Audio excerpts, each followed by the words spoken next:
Hello everyone, Stefan here. Welcome to stream number 15. I think it's 15. Actually, I'm not too sure. I've lost track. I think it's 15 or 16. I'll double check. We'll say 15 for now. We're gonna jump right into where we left last time, which was the T-800. I see him for the first time. I just opened it a few minutes ago, I really see him for the first time in a couple of days. Looking at him, I can tell you that there's one thing that jumps right at me. That's always good, like I said, to leave something to rest a little bit. What really bothers me is the fact that he seems to be looking at us and not at all at where he's aiming at on the side, which is really odd to me. I don't know if you guys feel the same thing, but to me that's actually quite a problem. It seems very obvious to me. It's interesting that I didn't notice this when I was doing it. So we have two options. Either we keep the head. I kind of like the head. It's a shame, but either I keep the head as it is, and I change this arm so it's more facing us. There's going to be a lot more foreshortening. Or option B is just to change the head. Obviously, changing the head seems the easiest one to do. We can do a quick mock-up of what foreshortening would do. The problem with this is that so to foreshorten, one thing you can do is you sort of remove, just get rid of a few pixels, you know, here and there, basically compressing everything. But in a case like this, we need quite a bit in order to look like he's pointing at towards the you know, facing the camera. This would probably almost be a case of a massive change there.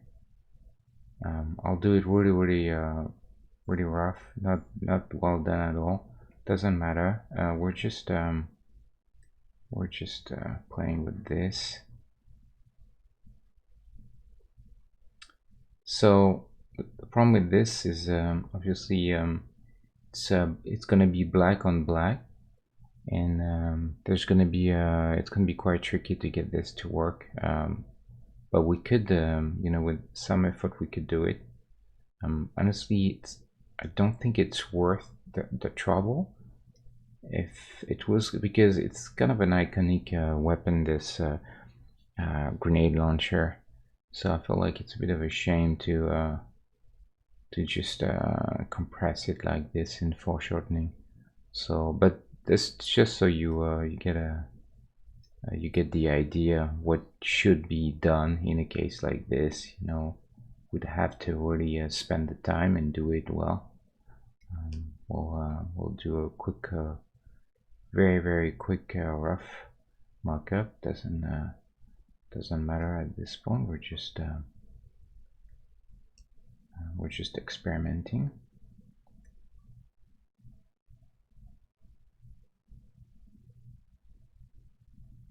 So something like this in the strap there can be less than 1 pixel between the two, or otherwise you won't read as a loop anymore. So so we don't have much choice but this. So, you know, more or less this is it would be this. Let's flip him quickly. Let's see what it does. Yeah, so that would work more or less. So that would be that, or we change the face and we have him really looking on the side, which should be quicker to do.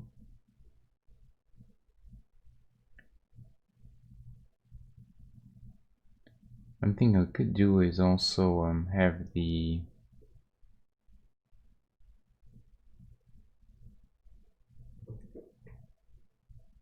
let's see.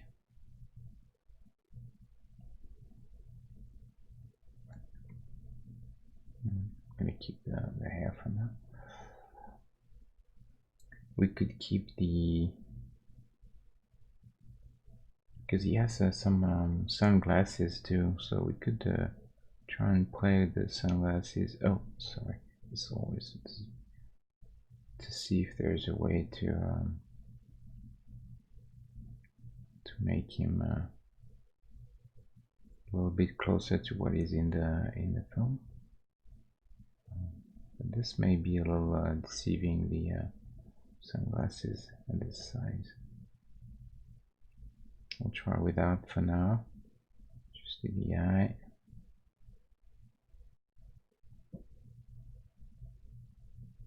Destroying everything, but for now it's required.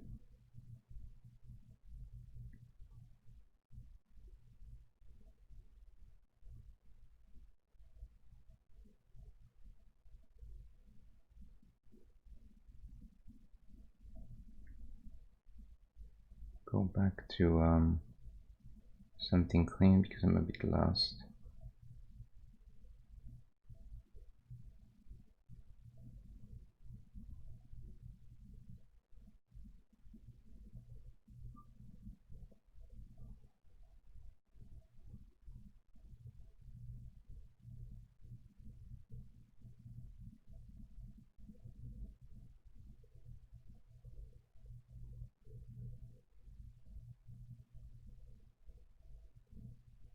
This face plate that's not easy to get.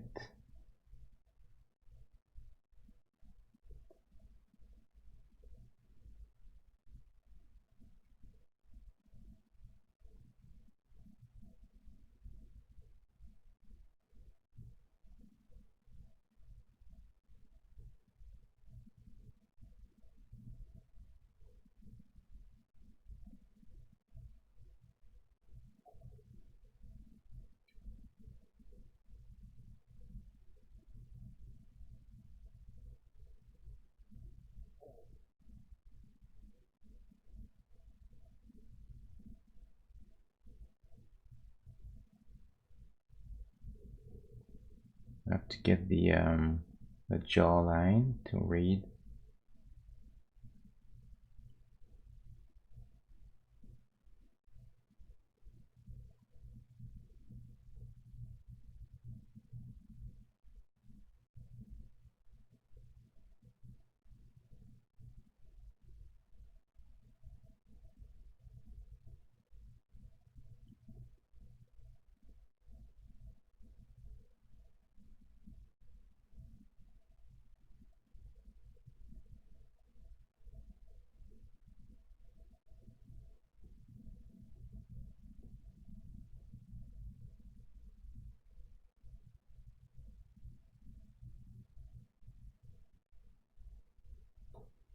Not getting the hair right.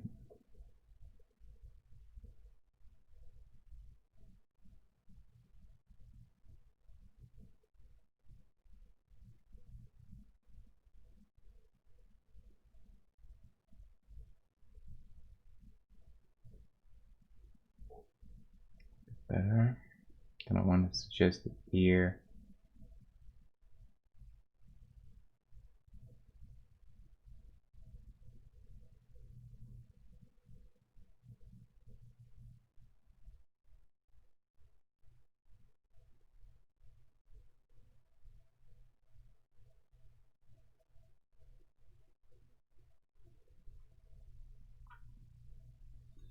So then something like this, or something like that, you know, it would be kind of one or the other. So I think this is a more interesting, it's a bit more dynamic than this. but I don't like the head, so I have to find a way to make this work. Seems to me I had a better head when I just blew up the small one. Let me do this again real quick. For some reason, seems that it worked better. Maybe it's just me. It's probably just me thinking. Just gonna do this real quick. 63 high. Let's name that. Oop. Let's bring him back. Where is it? Okay. Bring him back.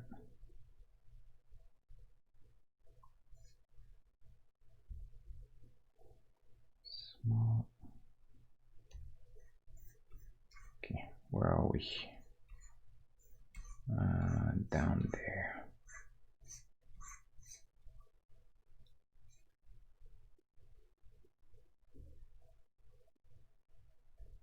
Okay.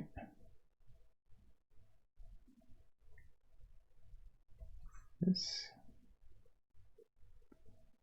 Yeah, it's weird, but it's less pixels, but for some reason,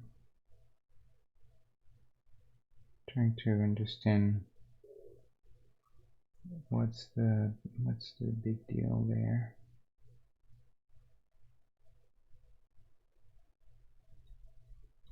Makes no sense though, because the eye can't be that far back.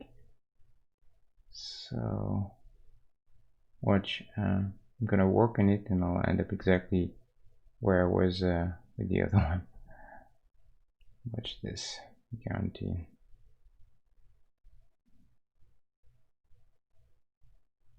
Yeah, pretty much.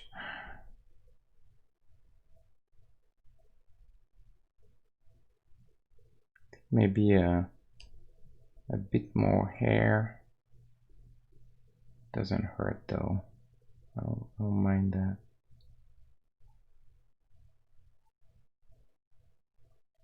Yeah, I think maybe a bit more hair is better. But I think actually, it's interesting. It's either too high or too low for the eye.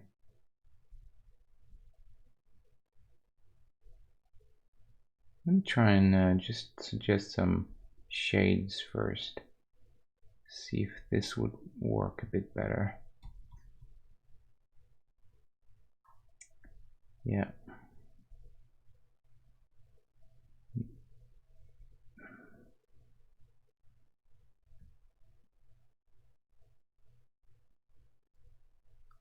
So let's try something else now.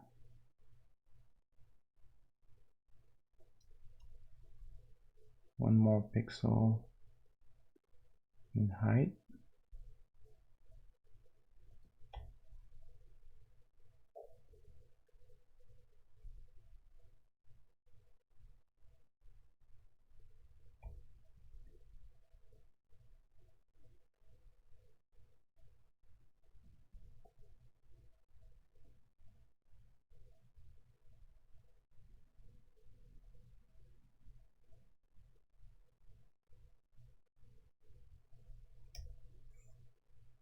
Can I do this?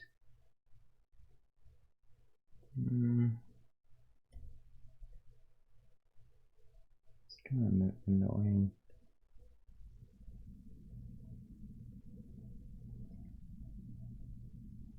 Yeah, it's either not enough, too much. I have to use some lighter color.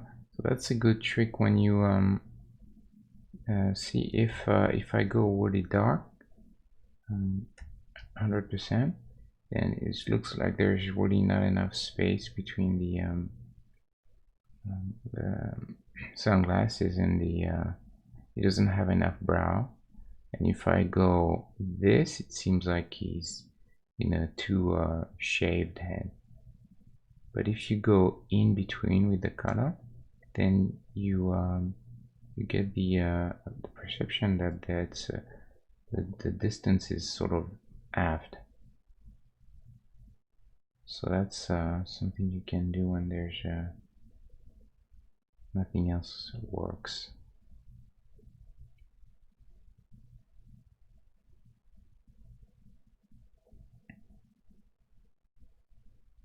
Not saying it's ideal, but it's best we could find.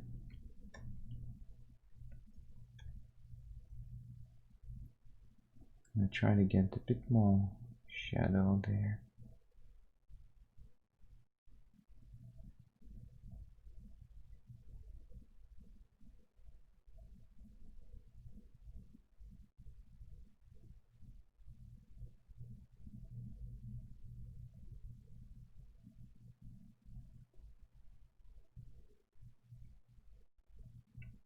We could also suggest something in between, like head is not completely turned.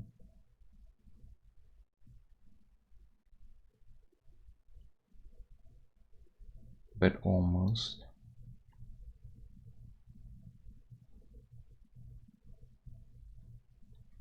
Let's see.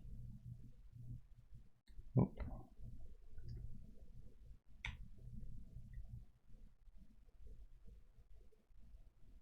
No.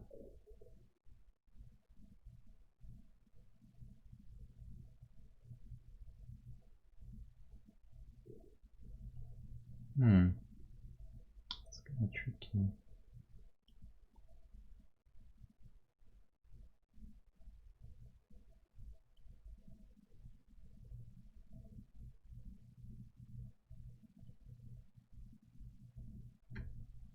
I'm gonna bring back this eye.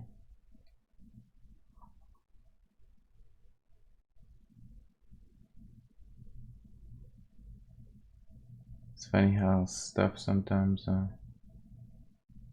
much more difficult than anticipated.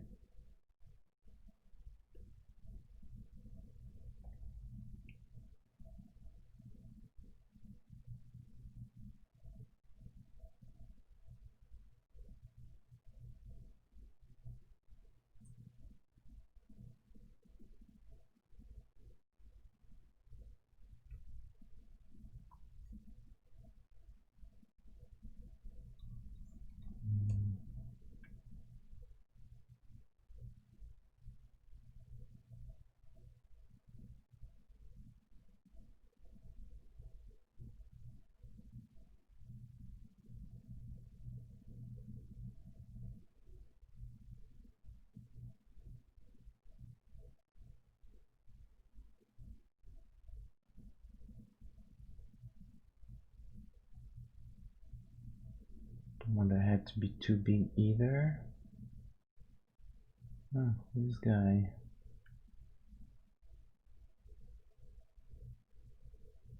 He's trolling us.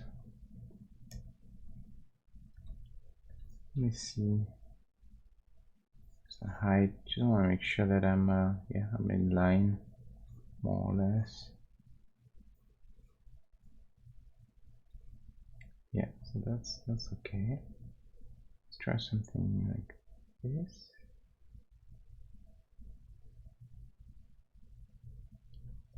Don't look like this either.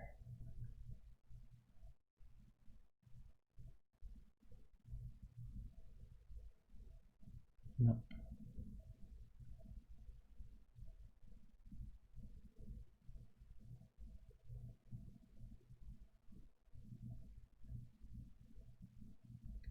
See, I'm gonna go for quick reference check. Terminator, Schwarzenegger, Terminator. Let's see if we can find this face of this guy.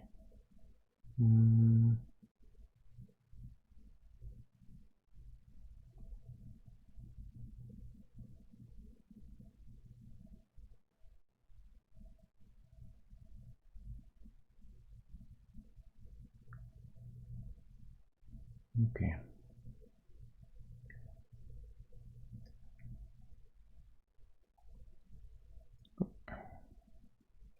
So, is there any way we can suggest this?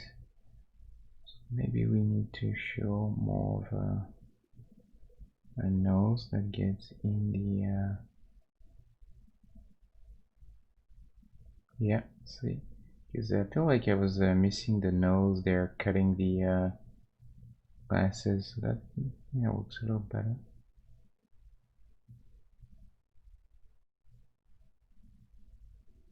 And it looks like he's got a pretty high head, but it's always 1 pixel too much or not enough. Same problem I've been fighting for quite some time now. Some like Frankenstein.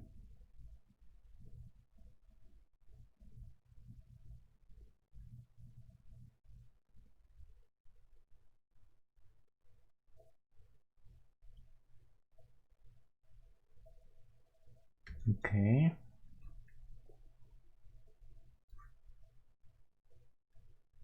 So maybe that's that works a bit better. It looks a little big, so that's it's an issue, but yeah, unfortunately I don't know if there's much we can do. We're gonna always be too wide or not enough. Guess I could do that.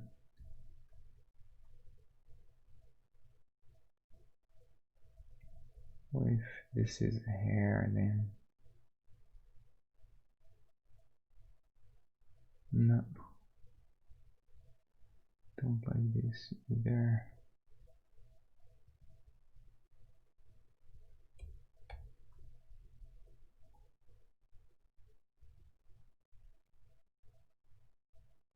And also, let's see this.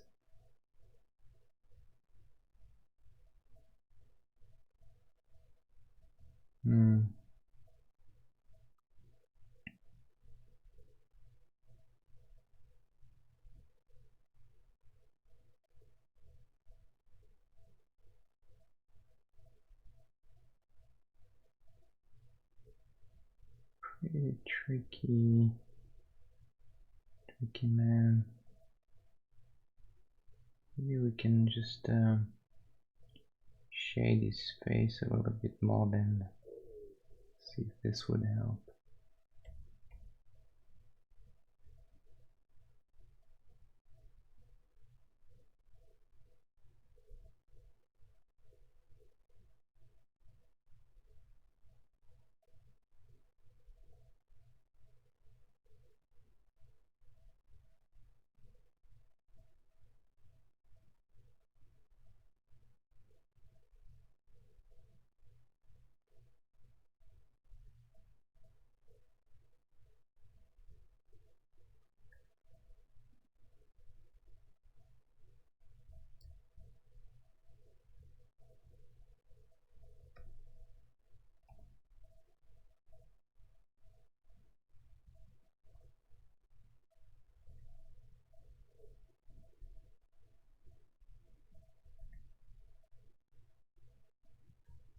It's worth spending a bit of time on this.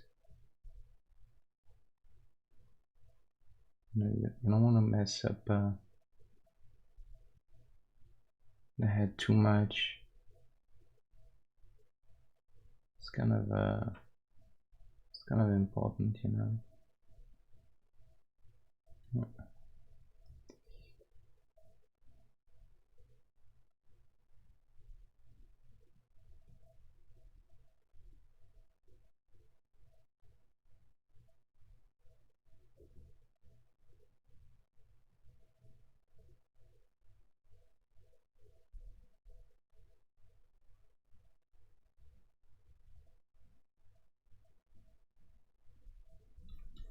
Okay.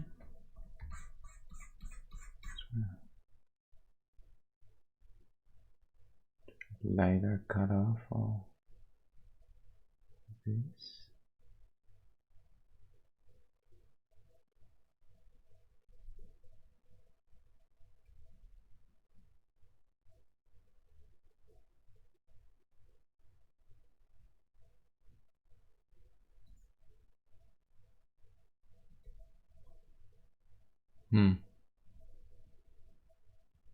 It's the back.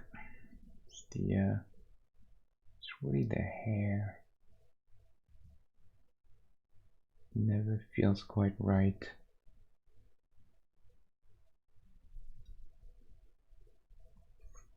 A shame because this I like this head.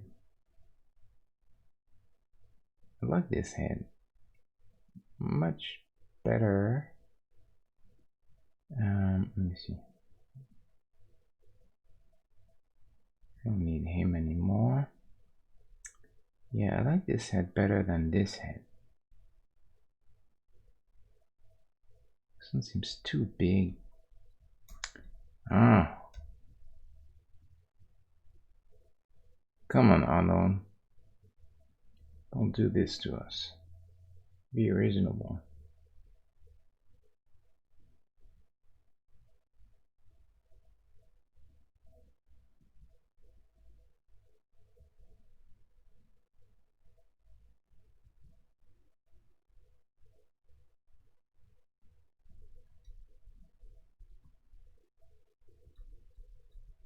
I mean, it's not terrible, but let's put the red eye back.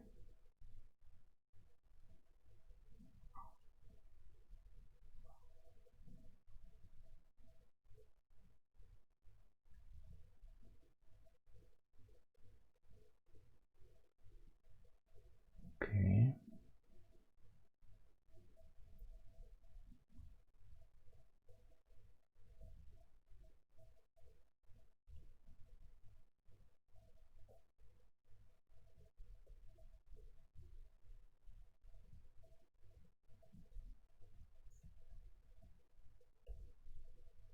I still don't like him, you know? It's terrible. What's going on? We're gonna find it. We're gonna find a way. We'll find a way. Let's not get desperate.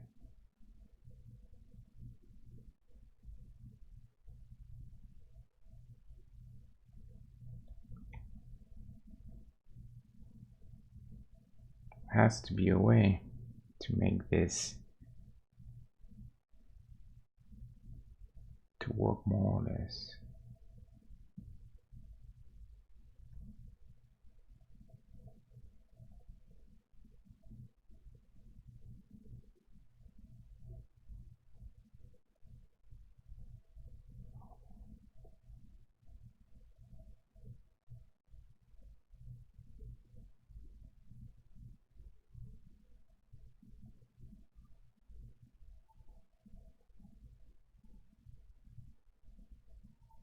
It's unbelievable.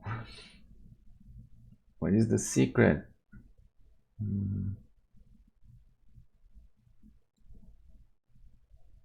Yeah, and that, my friends, is the joy of pixel art. Sometimes, for some reason, we can't get the right soul. Okay, this is a bit better.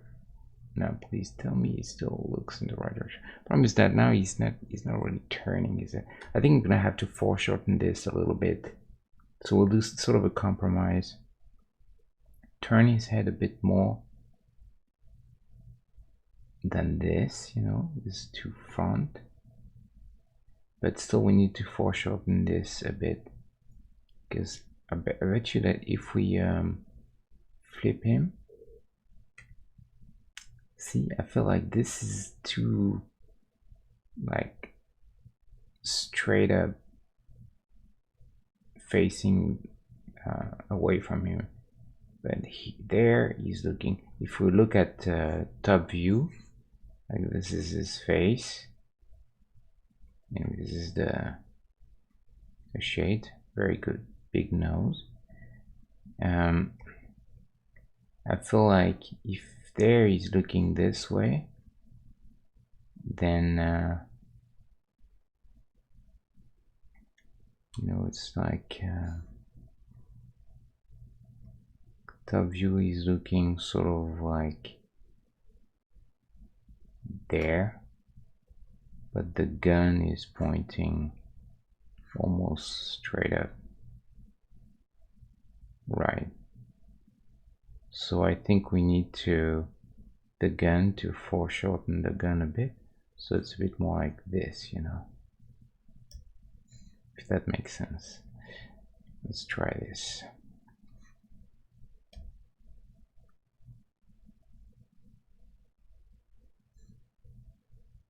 Problem set. We don't want it to look like he's got it's you know, wrong proportions either, so I have to be careful with that.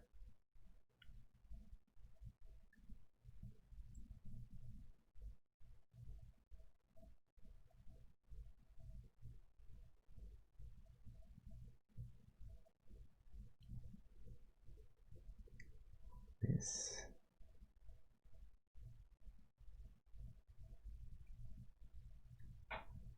Like this maybe is a better.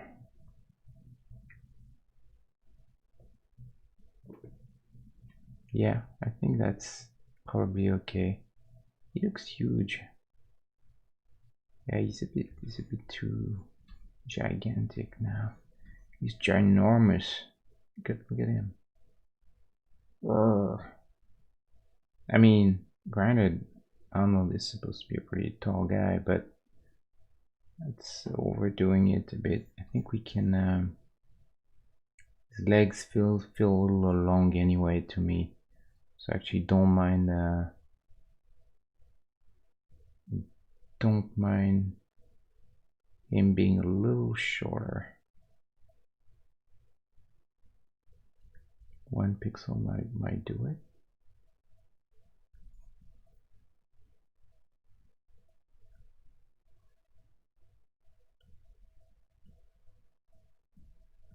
Yeah, I think that's probably okay. He's a bit, just 1 pixel higher than Indiana Jones' hat. Exactly same size as Robocop. It's a bit taller than Herbert West.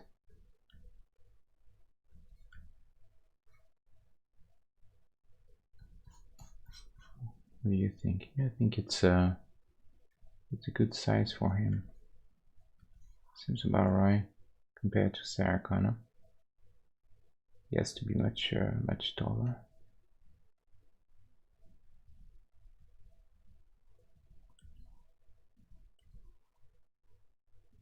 Yeah, I think it's okay.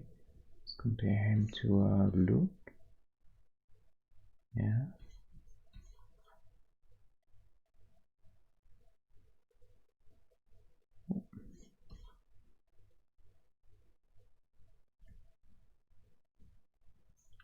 Yeah, I think it's probably okay.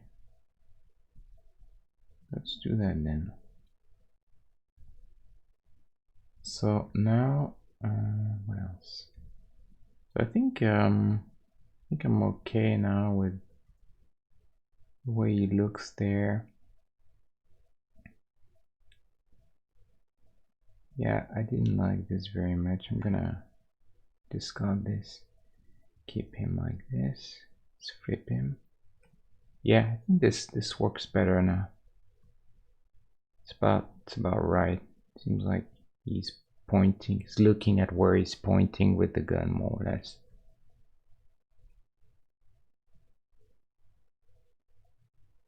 Yeah, I think that's fine. So in head, I think it's probably okay. We feel the little eye, red eye.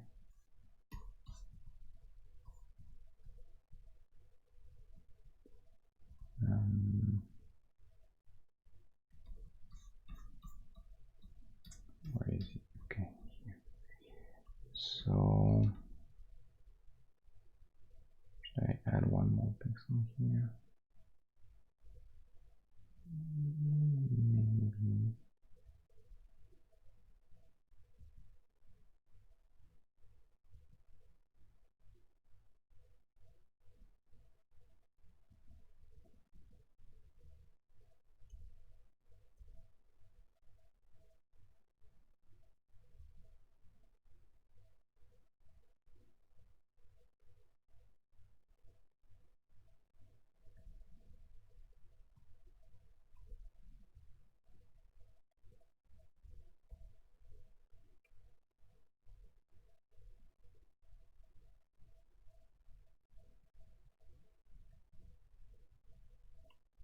Clean up all the colors. Don't want his hair to be too dark because he's something like this.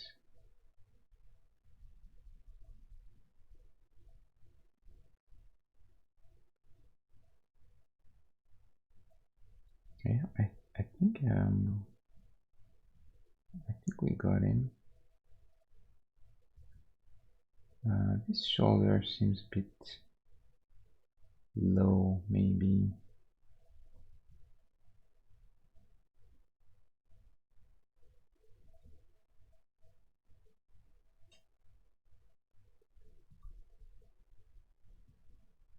Let's go back a few. Yeah, I think it's better. He has a stronger shoulder to neck area. So we can keep this. Put a little seam on the shirt. Maybe let's see, something like this. Just a bit of a detail.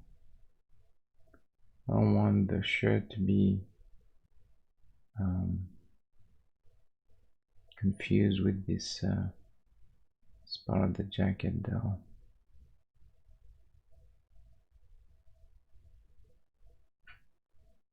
Just be careful with that.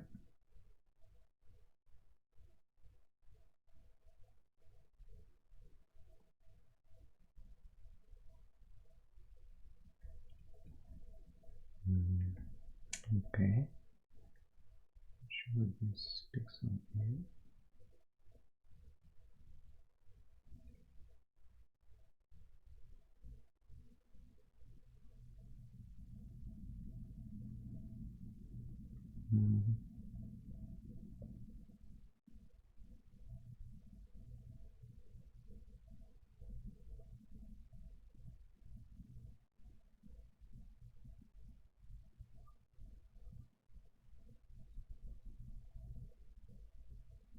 And the other thing that I noticed is look at the way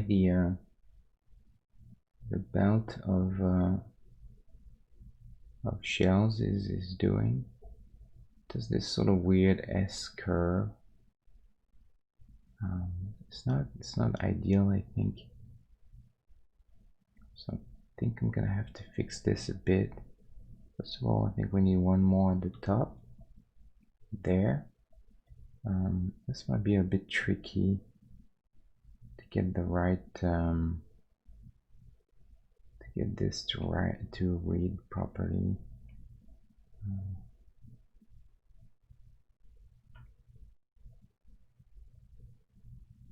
Since they're, you know, it makes more sense that they're closer at the top, because from the side view, you know, let's say they do this, you know, they do this, this, and then at the top they go like this. So then the distance here, they overlap more and more, you know. So this should have less distance than around this area, because this is this one and this is that. So when you look at the camera is pointing this way, look this way, it's almost like they overlap completely. You could try go crazy and one more pixel, and then try to arrange everything after.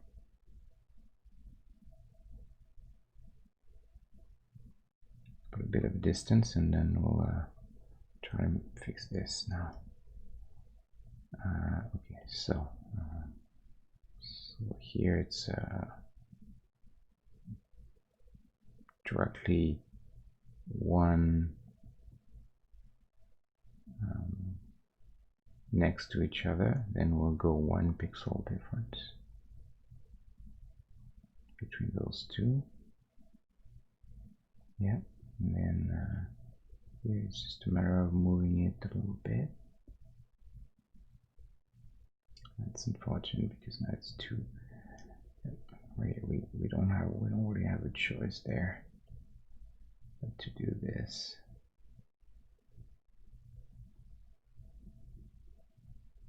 This should be like that.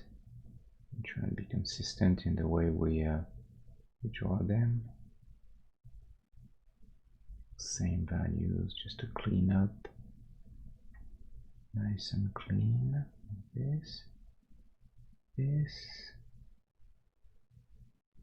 This one can move a bit too, I think.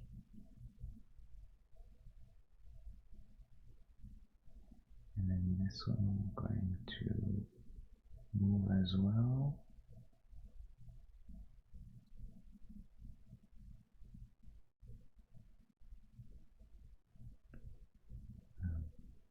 Increase the number quite a bit, but I think it's alright. Like this.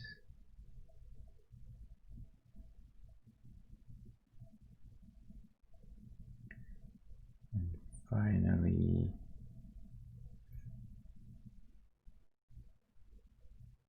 still not very clean there. Try and move this.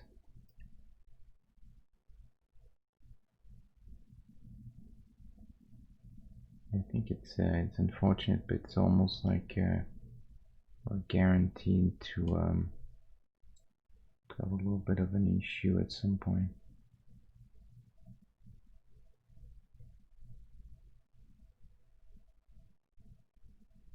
But like, you know what we're gonna do here, because this could be a little annoying to try and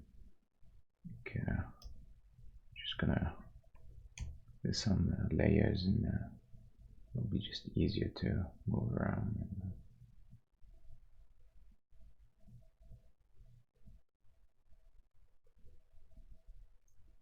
Okay, so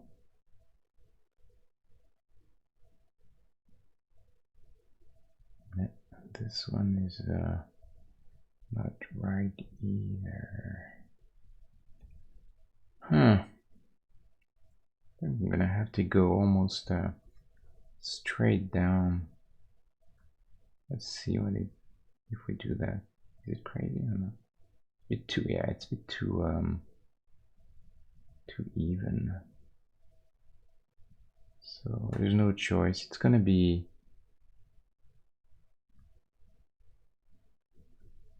a bit it's unfortunate, but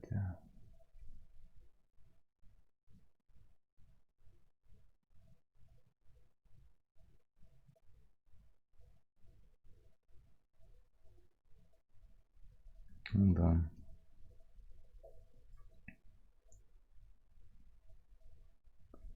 Sorry for all this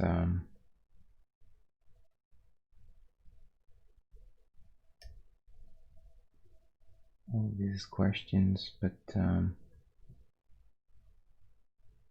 yeah, there's really no good way. There is going to be a little bit of an issue at some point, but not much we can do. And technically they should even turn a bit, you know. So then this one should probably do something like this.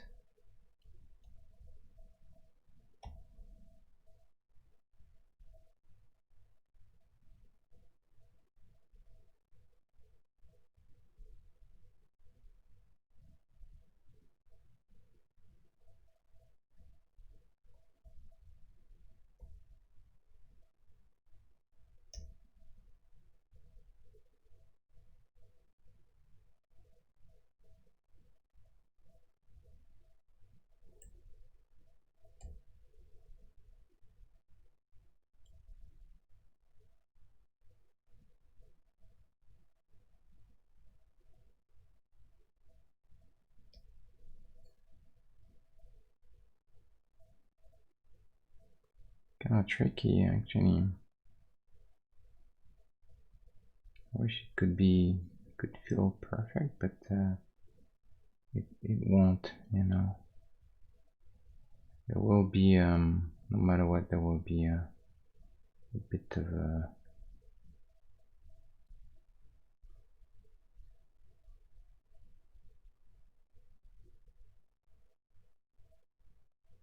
of a mess there.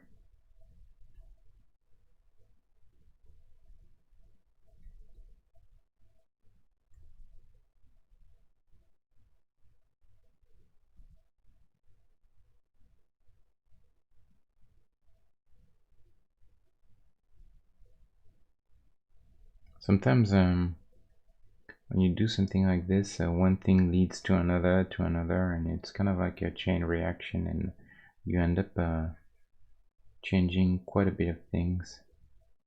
But you know, it's just the way that things are. It's quite difficult to predict that sort of stuff. Just have to accept the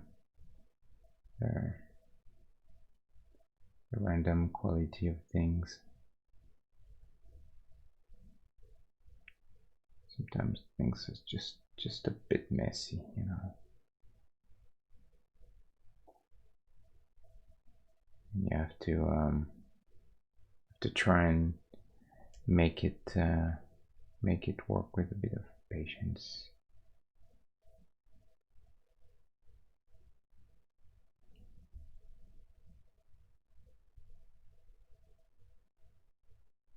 That's fine. We can collapse that now.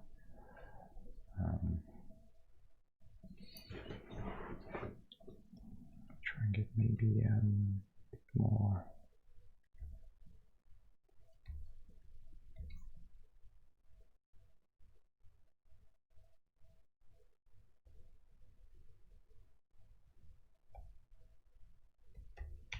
Okay, this value.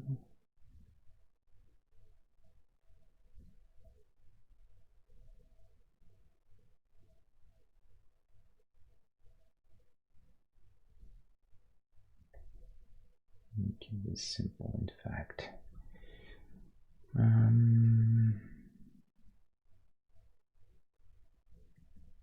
Here I'm going to try and get the same sort of effect there.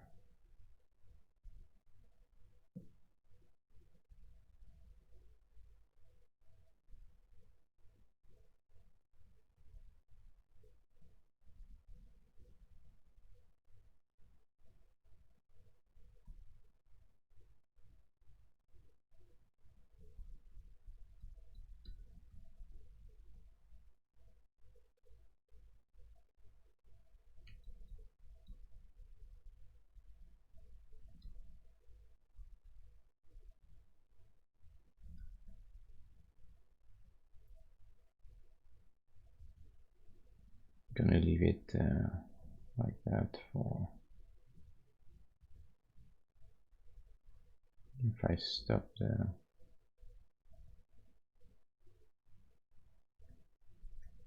into we could maybe not.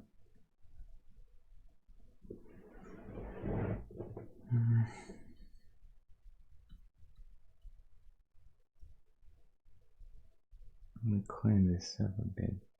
I need to find a better, cleaner shape for this this color there.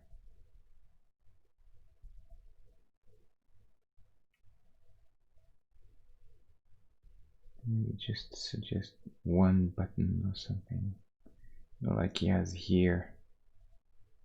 Like maybe that's all we need already. Like here and there, and then clean this up. You know.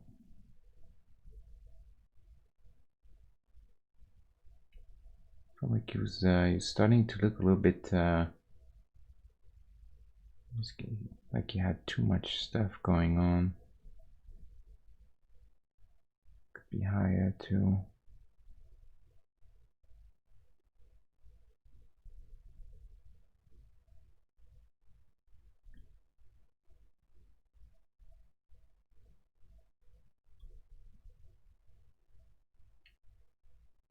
Yeah, something like this.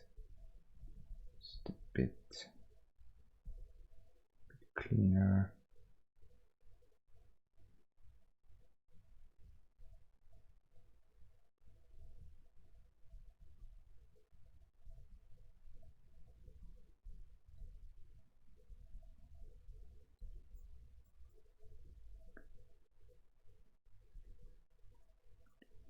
Yeah, you probably can't see on the stream, but I've got two different blacks. I'm just gonna unify this. This is where a sprite would come in handy, because I could really quickly reduce the palette. I may eventually do this because this one's gotten very messy. You know, I could reduce the palette to a very limited number of colors, and I would know this way to I would be sure that I don't use too many different values. It's kind of pointless to have values that are so close to each other. So sorry for this. It's a bit of a. We're gonna fill it up with. Sorry for all this. But it's worth doing. See, this is all different. I'm gonna do it once and for all. One time clean. That's it.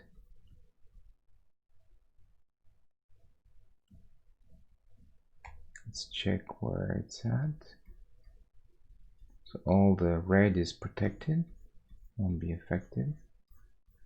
So this will be filled with one single color. We'll know it's clean. I'm gonna pick it one more time. There you go. Now it's clean.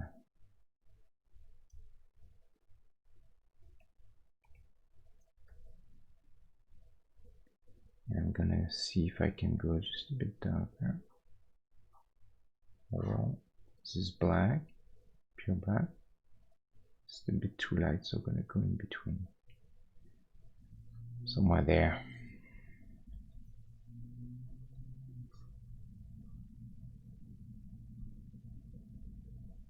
Okay. Now, what else? Here we can suggest another sort of a bucket, maybe.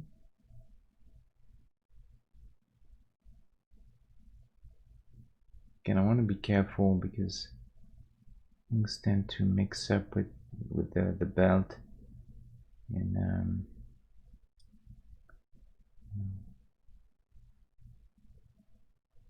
don't want to confuse things too much in this area.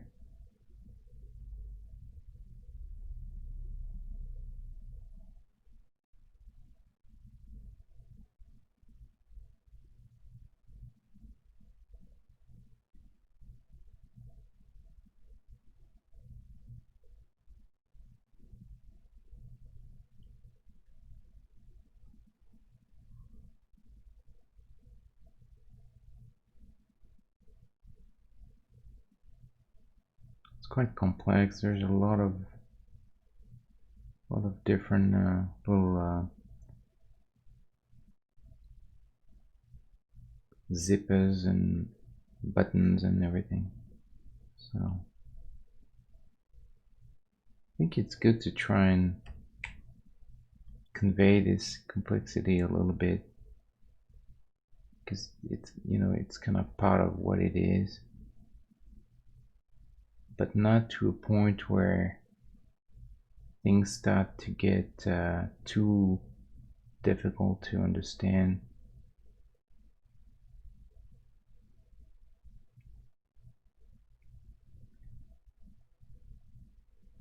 It's kind of the tricky part, I think.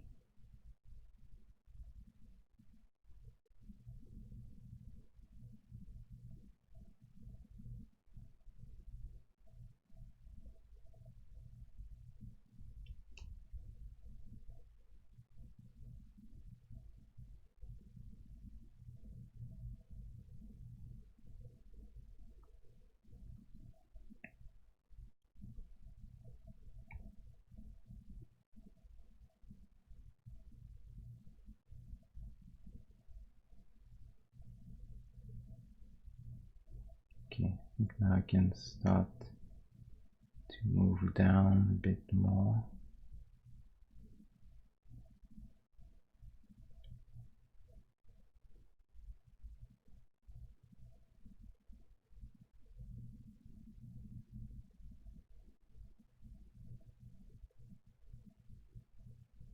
The reason I'm adding all this lighter color is just to see if I can suggest where the jacket ends, you know.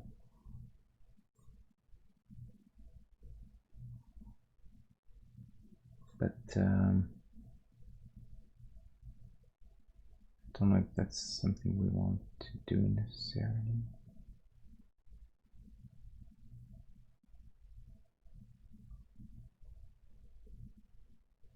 Maybe we could move down that belt just a bit. Might be better.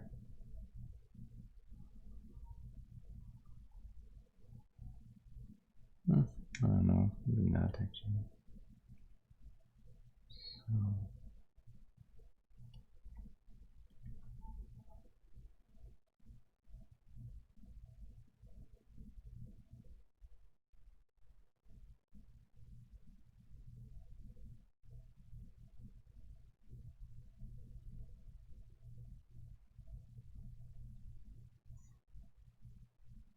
it's fairly short.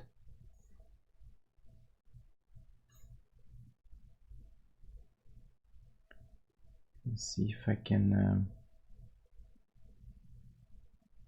have the jacket go at a bit of an angle too.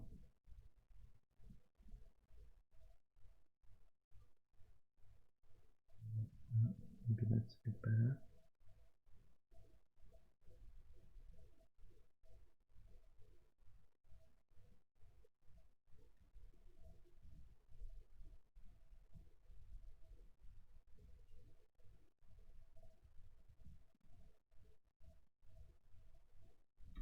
So my opinion is that his torso seems to be a bit long compared to everyone else. I think we need to take 1 pixel off somewhere. It's unfortunate because it's gonna mess this area a little bit, but we have to do it. We have to. It's okay, it'll be quickly fixed. This will go there, and we'll go like this.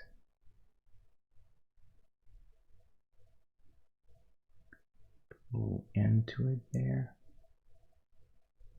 We could do the same here, just to mark the, you know, the where the jacket ends.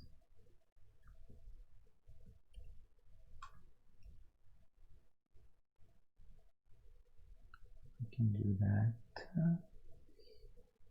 So that would be our belt. Okay.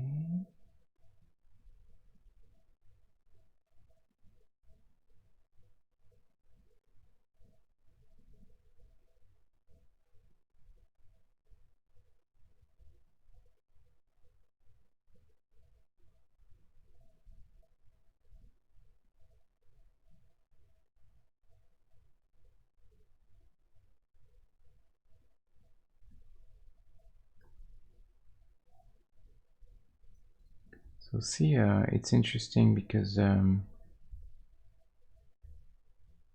we go back to where we were at the very beginning, when I started the stream, this is where we were, and this is where we're at now. So you see, there's actually been quite a bit of look at that. Look how much change there's been. But I think for the better, honestly.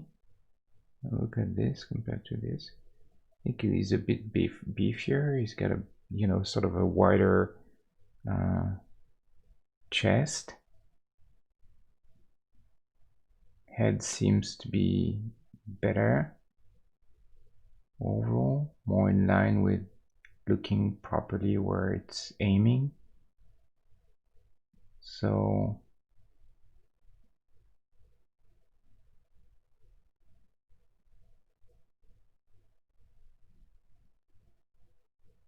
I think it's better. The only thing that's not quite right is the belt is going too low now. This seems actually better. Jesus.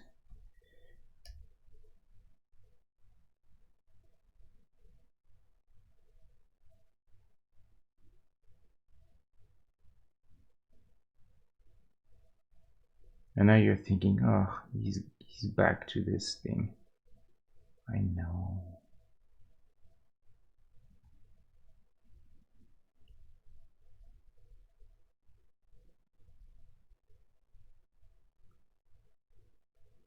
But you know, I feel like I think I've mentioned this in a prior stream, but there are some times where I feel like I settle for a little less than I should, and it's not a good feeling, you know, to know that you could have fixed something that you know is not quite right to you, at least not to your liking, but because you've worked for quite a bit, and it seems a bit sometimes it's disheartening to feel like you've worked for quite a while, and in some areas you've actually gone backwards, you know. But that's the way it is, you know. It's you have to have the I think you have to have the courage to recognize that and fix things if you can, you know.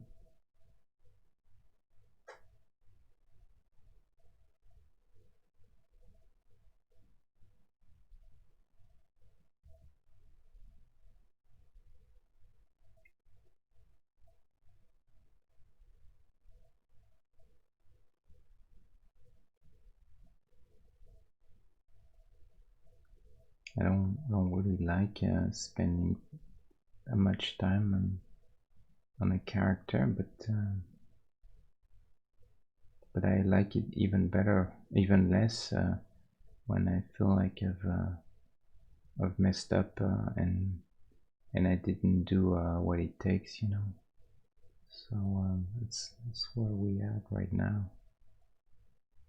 Just a last little effort, you know, to try and get things right.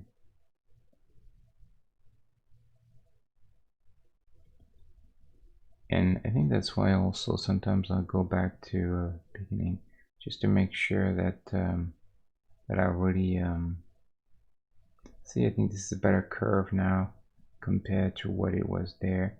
This was going kind of almost against the what you expect to see. This feels better, I think, wrapping around like this. And you know, there's a little bit of a kink, but I don't think you can do much about that. I'll spin forever, and there's always going to be an area that won't quite work.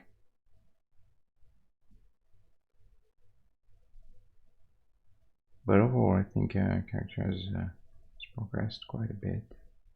It's only legs now.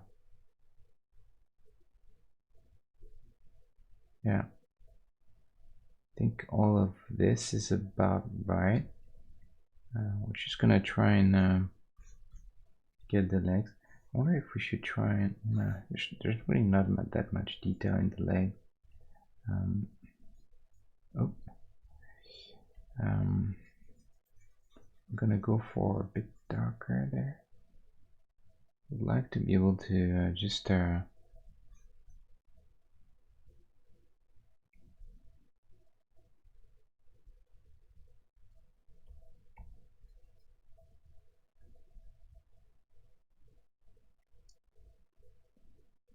make something simple first.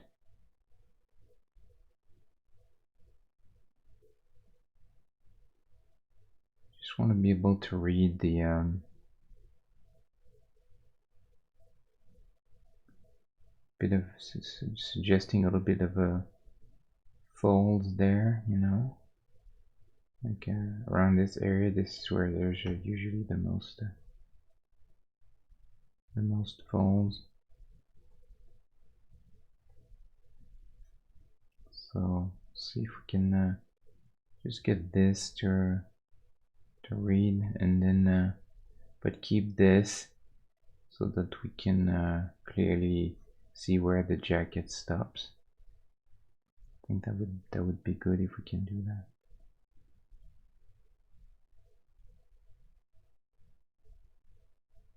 I don't mind that.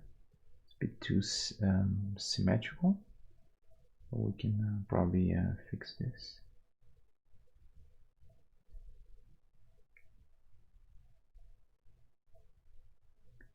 Let's see if there's a way to make this a little less symmetrical.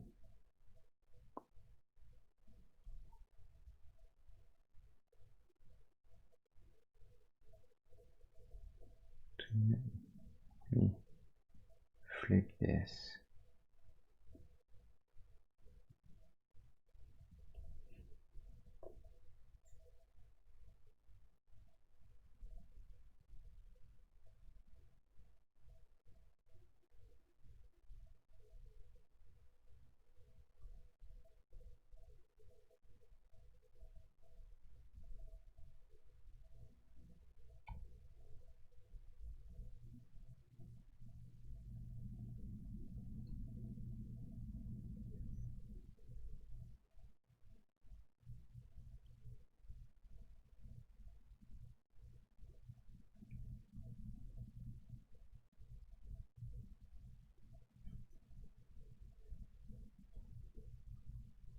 Yeah, this is better legs too, I think. Let's go back. Yeah, better. This region is way better now.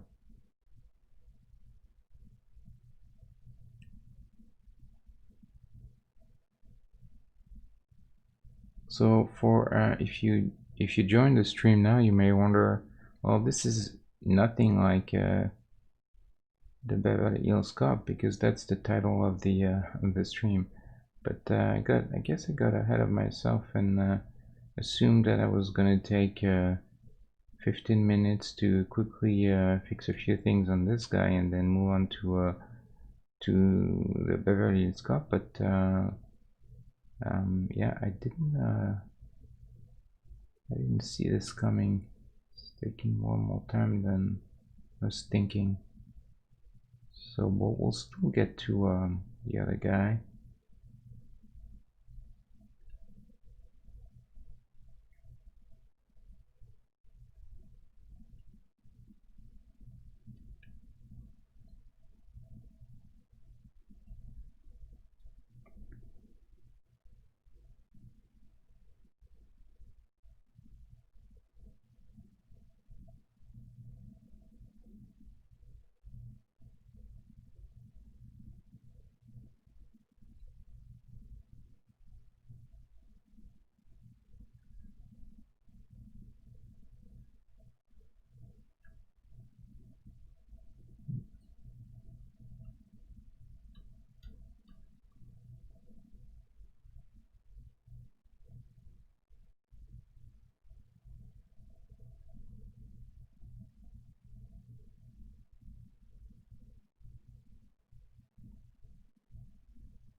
Okay, we're almost there. Okay, at this point we're almost there. Just gonna check the size one more time. It's exactly same size as him now, and that's fine. At 1 pixel is really not that big of a deal.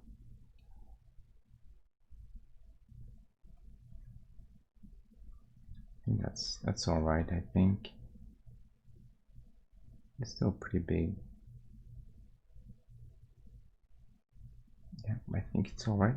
We're gonna keep him this way.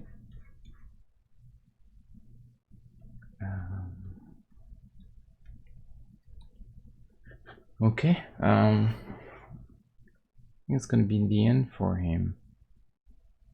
Let me see. Do I need this little pixel here?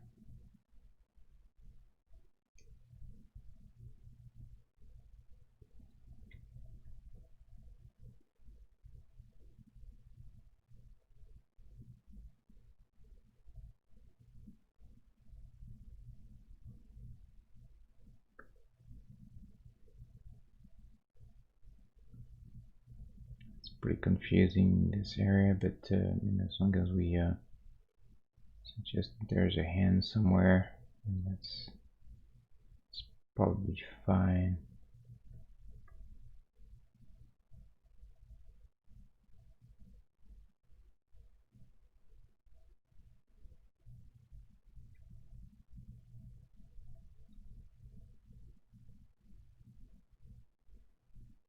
Okay, I don't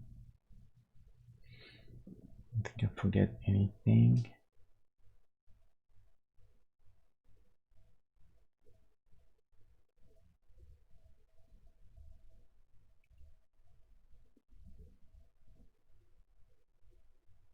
Let's see if I can do a bit of blood like this.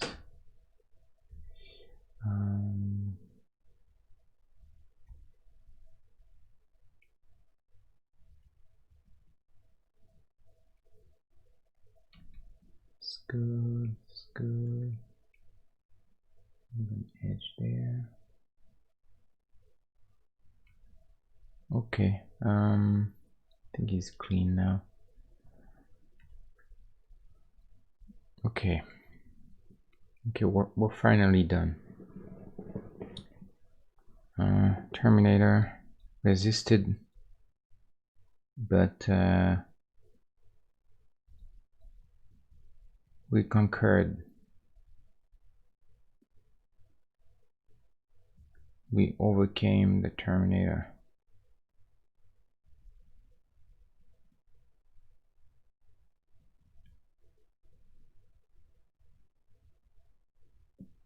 Definitely a bit of a tricky one, this guy.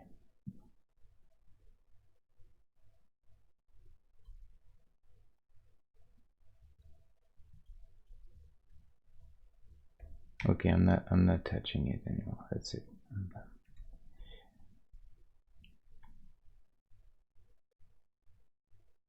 Says the guy while he's moving pixels around.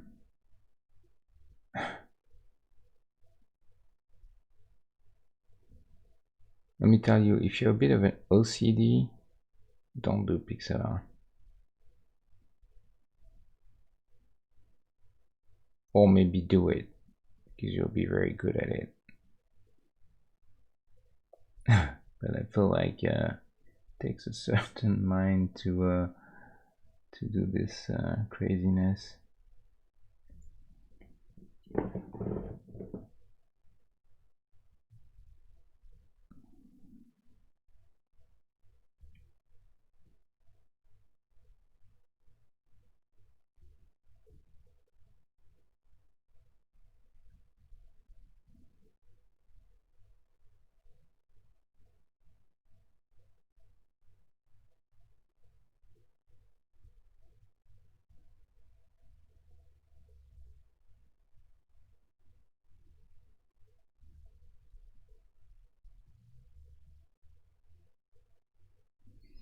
Okay,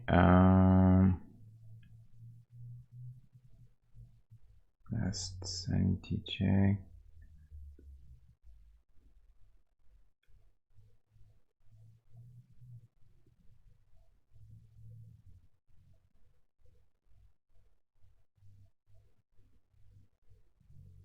Waistline is definitely a pixel low, but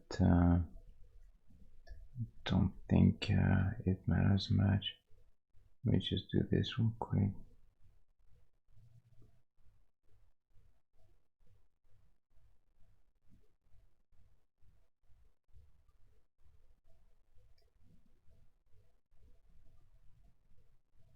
One pixel here and one pixel there.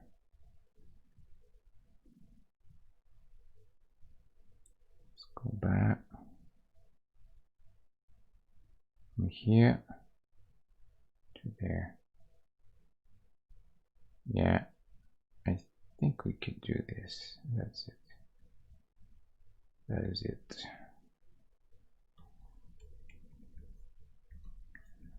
Now, waistline is more in line with everyone else. Here to the pixel, but he's got a longer bust area. His bust is a little longer, so he's bigger.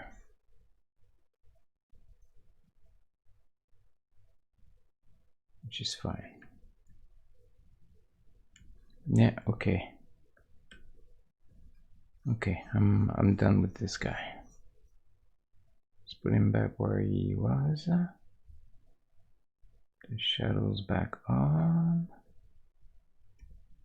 And that's it. From here to there. Quite a bit of a change, actually. Here to there. Yeah, I like him better now. Thankfully.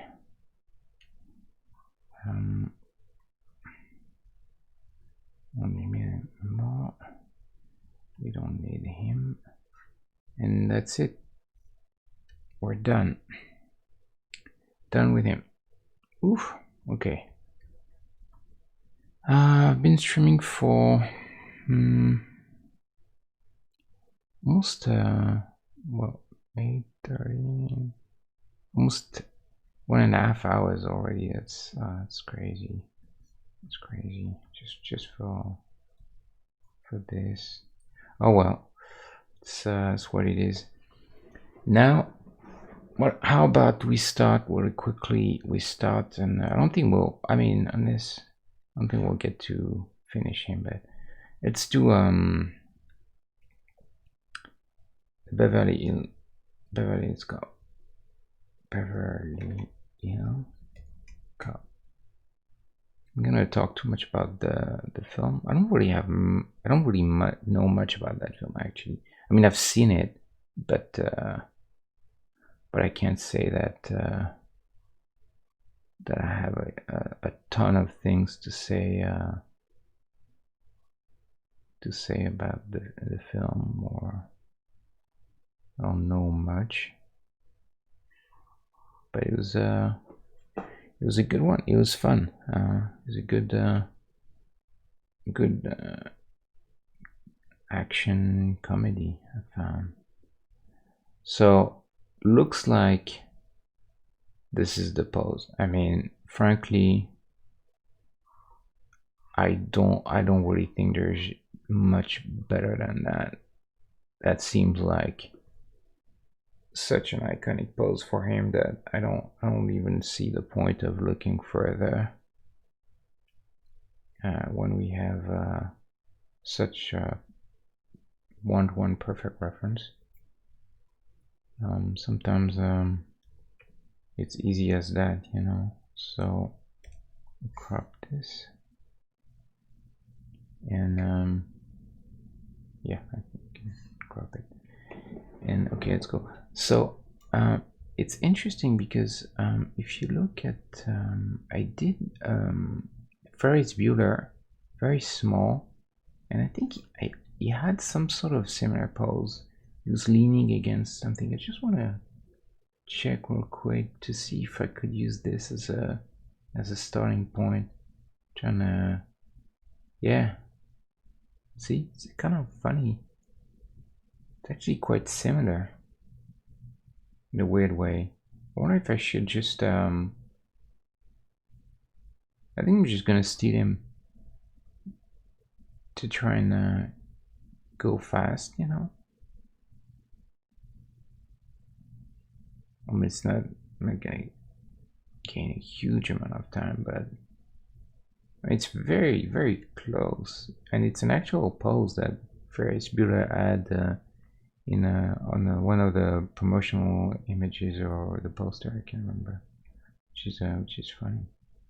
So we'll just scale him up. I think I'm gonna go 62 maybe for him. I mean, it'll change, but and then okay, so that's it.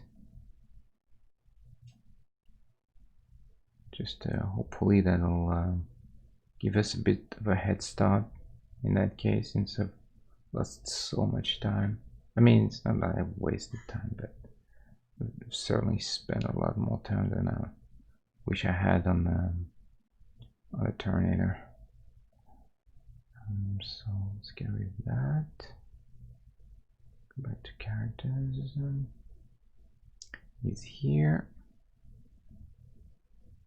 We don't need that anymore. Okay.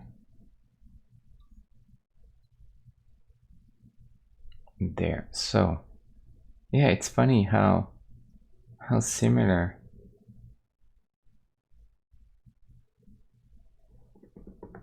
but it really, I mean, it's just a starting point. We'll adjust the pose eventually, but let me just quickly check for size.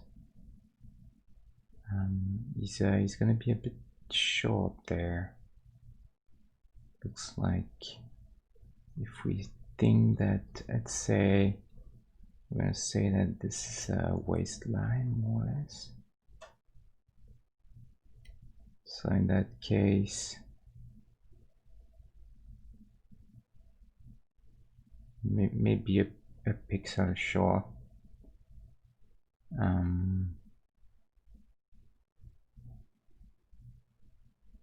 So then, well, okay, then I should have gone for 63 pixels, I guess. Well, we'll do this real quick. Sorry about that. Where is it? Where are you?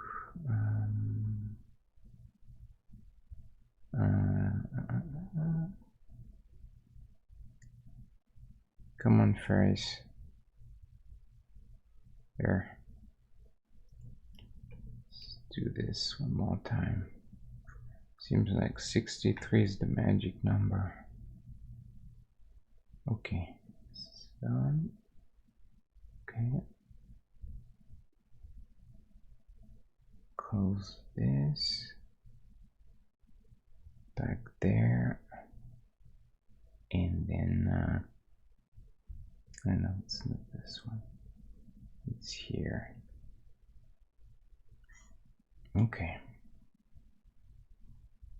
Let me put the slightly darker background just to be able to see the shoes, white shoes. Then we'll go back to white once we're a bit in better shape. Okay, let me save this. I'm gonna save.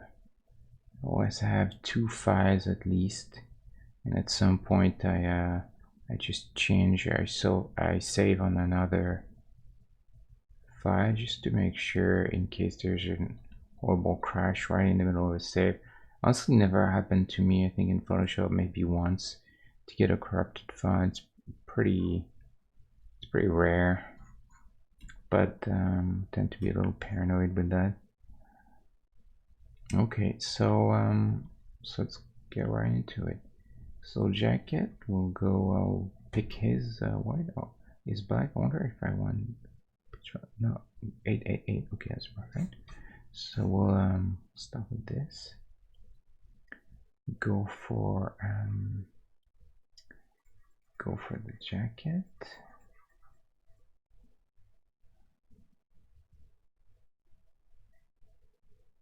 So this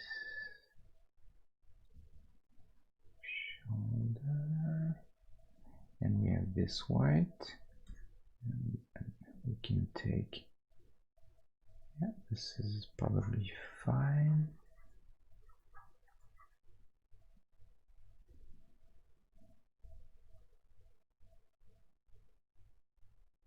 There's definitely this line there that's very strong, so we'll see if we can get that or not. But let's move quickly there. Again, it's all just trying to get really just basic, very basic block out. Nothing too fancy. Arm is a little bit of a different position, so I'm gonna have to adjust this. So African American black characters, skin tones, they're always a bit tricky. Always a bit tricky. I found that when you're doing illustration, some skin tones are harder to get right for some reason. I think it's because again, what we assume of the skin is most of the time is actually quite wrong, and we tend to make black people much darker than they should, or too saturated. I think it's a common mistake to get black skin very too saturated. So we're gonna try and do that. I guarantee you it will take a bit of time. I'm just gonna change the put a slightly bit of color in the sleeves to just make them differentiate them from the shirt, which is more neutral.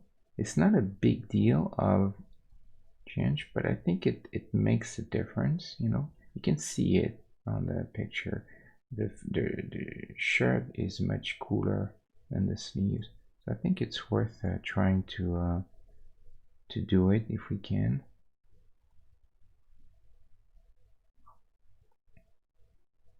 It's not that you know, it's not that crazy of a difference, but I think the eye can perceive this. It's actually something interesting how much our eyes can perceive in terms of color variation and all these sort of things, or value, very subtle value difference. Even though eye is like anything else, I think it's something that you eventually train a bit. The more you do art or you know, visual art or photography or anything, the more you tend to train your eye to things. But it's like almost you know, people who work in wine, you know, they become very, very efficient at separating and detecting some very subtle flavors in wine, things that you could never really do without the proper training, you know. But it's like anything else. I think your senses, they can be trained. They're actually, I think most people have we have very dull senses, and we can really train them to be much better. It's like physical training, you know. You can train your body to be stronger, you know, more resistant. You can train to run faster, be stronger, and you can also, I think, train your mind and also your senses. So, but regardless of that, there is still a surprising amount of very subtle things that even untrained people can detect in terms of colors and in values. I think they don't necessarily know how to point it. They can't really tell you, oh, this is, you know, I see that this color is different than this one. They don't. If you ask them, they'll probably tell you after a while, oh yeah, now I see it, you know. But in fact they've actually seen it. At least they can feel it, even though they're not necessarily able to express it, you know, consciously. It's like I was reading something very interesting about what the brain actually filters out, as opposed to what's useful. So it's actually quite fascinating. So when you get into a room, for instance, there's usually a lot of different sounds that are there, and you absolutely don't hear them because your brain is sort of programmed to filter out all the unnecessary stimulus, you know, whether it is visual or oral, and the reason is because then you can be more focused on things that matter, you know, like a conversation with someone. So if you're with someone in a room, you'll hear them talk, and you're going to pay attention to this and to a bunch of other things that matter for your sort of immediate interest. But things like air conditioning, for instance, it will be on and it will be actually quite loud, but you don't hear unless until someone points it to you. You know, it's that thing when you're about to go to sleep, and there's that little noise. It can be a bird outside or anything. It's been there forever and it's there every night, but you never hear it. And then that one time you focus on it, you like consciously, and then all of a sudden it becomes this unbearable thing, you know, that's like that prevents you from sleeping. So there's plenty of things that we perceive on a very subconscious level.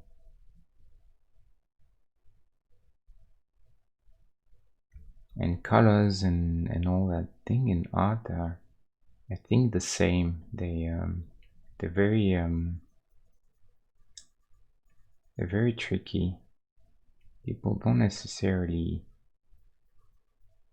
realize of all the stuff that they actually perceive, that their brain can actually see, you know.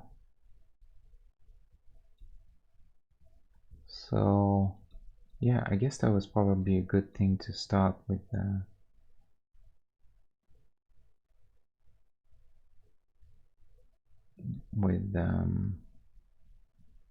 This just gives us a bit of a head start there. Oops. Here there will be some kind of pocket. I'm just gonna. This is important enough that you know, I need to. It needs to be part of the block-in because it's almost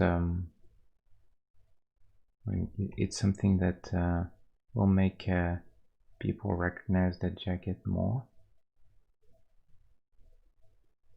So I think we have to it has to be part. It's a strong enough shape that it needs to be part of the block out.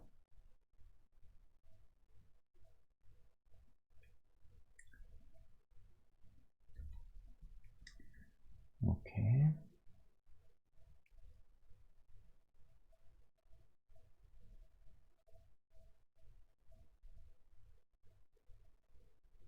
There's this sort of let's see how we can render this color there.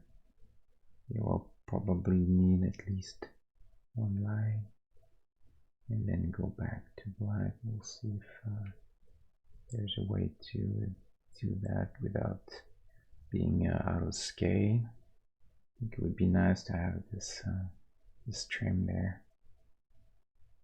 We'll see, it might be too big, we'll see. Okay.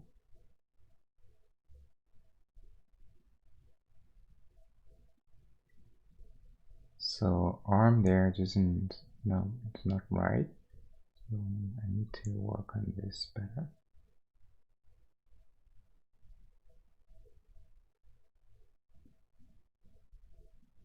But that's okay. That's why we're doing a block out, you know.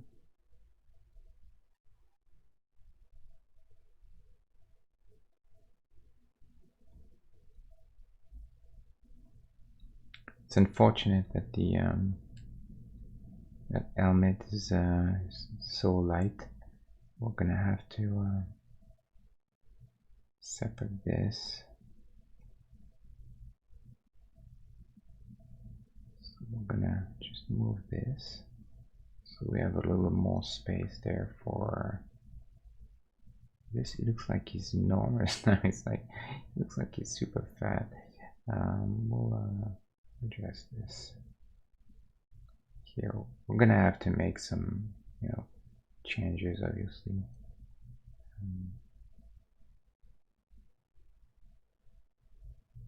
Like, you should never, I don't think you should ever feel like you have to really stick to a reference. A reference to me is it's only about the feeling, and that's why I've heard people saying, don't, if you're gonna make pixel art, don't look at photographic reference or real life reference, because you're going to mess things up, because the proportions are completely different, you know. And so if you try to stick to use an actual reference from something real, you're just gonna create trouble for you. And I certainly can understand why some people would feel that way. However, I'm not sure I agree with that. I think, like I said, I think I understand why they feel this way.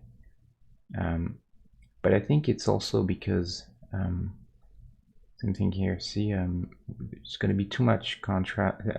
Those pixels will look really big if we want to do the little buttons. So I think in a case like this, we have to go quite dark, otherwise, and close to the edge, probably. Otherwise, they'll look very, very big. So yeah, I think so. It means that people, when they say this, it probably means that they actually look at reference in in sort of a very literal way. You know, they basically look at the actual, you know, proportions and everything, you know, and they try to stick to it. So I think it's sort of a very, very literal approach. But I think there's different ways to look at reference, and for me, I think it's better to try and interpret what you see. You know, it's almost like I mean, for instance, I'll give you another example. Like at Disney, when they did Bambi, for instance, they went to the San Diego Zoo for weeks there and stayed there to look at actual animals. When they did the Jungle Book, they went there and studied the way bear moved, and a panther would move, and lions and tigers. Um, but I mean, in the Jungle Book, the bear is dancing. I mean, literally, and the tiger, he has this demeanor, these very sophisticated conversations, and this he looks like some sort of a British aristocrat or something, and yet they still look at the way a real bear would or a real tiger would move. And I think it's because they looked at the impression they got from the tiger, the impression they got from the bear. The bear, I assume, probably a matter of weight and inertia, how slow or fast a bear can move, and what kind of poses they tend to take. For the tiger, they probably looked at how scary it is just looking at him.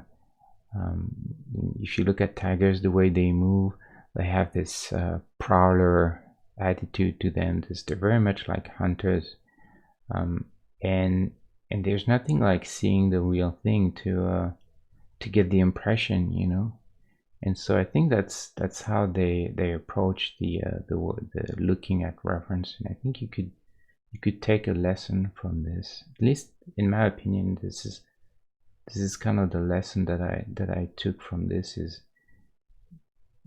don't necessarily look at the reference as a one-to-one guide, but more try to understand what you get from it. Try to understand what are the primary sort of components that make something look like it, identifiable. And then you just almost look at it through your own filter, whether you're going to do something very cartoony or very realistic, whether you're going to do pixel art or you're going to do something in 3D. Regardless then of what you're going to do, there's going to be hopefully some kind of art direction that you're going to set up, and that's going to be your filter through which you're going to look at things. And through your filter, you're gonna, but you're still gonna use the reference as a starting point to try and convey the basics. So that's why I think it's still, and there's still value in looking at even realistic images like this to do a guy like him, because I'm not gonna do it one-to-one, but he's got a certain swag, a certain attitude there that is very telling about who he is. So and I can I can pick up the amount of contrast that I get, and is it what kind of genes that is. This is very much like a color we had in the 80s quite a bit. So this sort of stuff you can easily mess up. So at least you get there's a few things you can get from that. But of course you don't want to end up completely like a slave of your reference. You don't want to end up in a situation where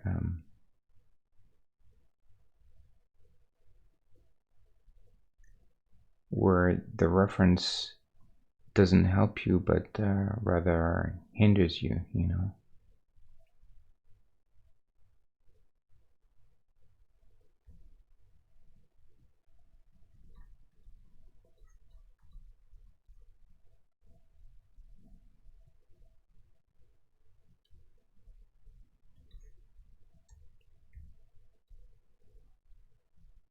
Gonna go back. Hold on. Just gonna use this color for now for whatever shoes we're gonna do, and I'm gonna go back to white now because I want to make sure that I can read the outline and all that stuff. It's always light colors are always kind of an issue, but so again, on something like this, I'll tend to make an outline that's going to be as light as possible. Or what I can do is use lighting. You know, I can have you know, folds or suggest that is more front lit, and in that case, that'll help to because your darkest color will be on the outside. Same thing here, you know, like really quickly, it doesn't matter. And that kind of solves your silhouette problem, because now you can see him, not that much, but we can play with the after that we can play with the values and find what's the best compromise in terms of reading the silhouette and also still looking like a white or an off-white jacket, you know.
And if you guys have questions or things that you know you wonder,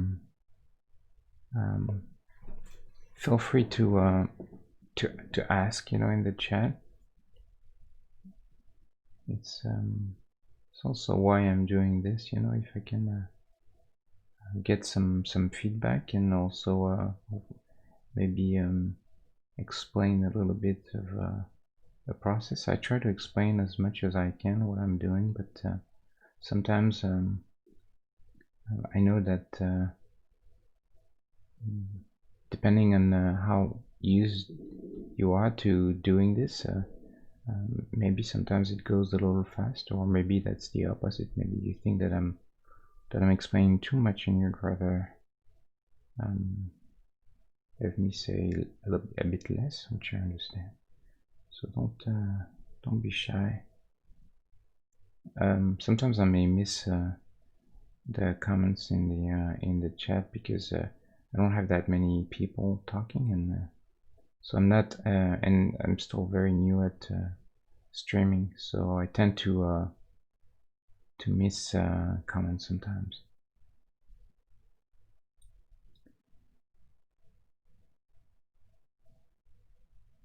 I'm gonna let go of that pocket for now because I just want to put the emphasis on the readability of the sleeves and everything first.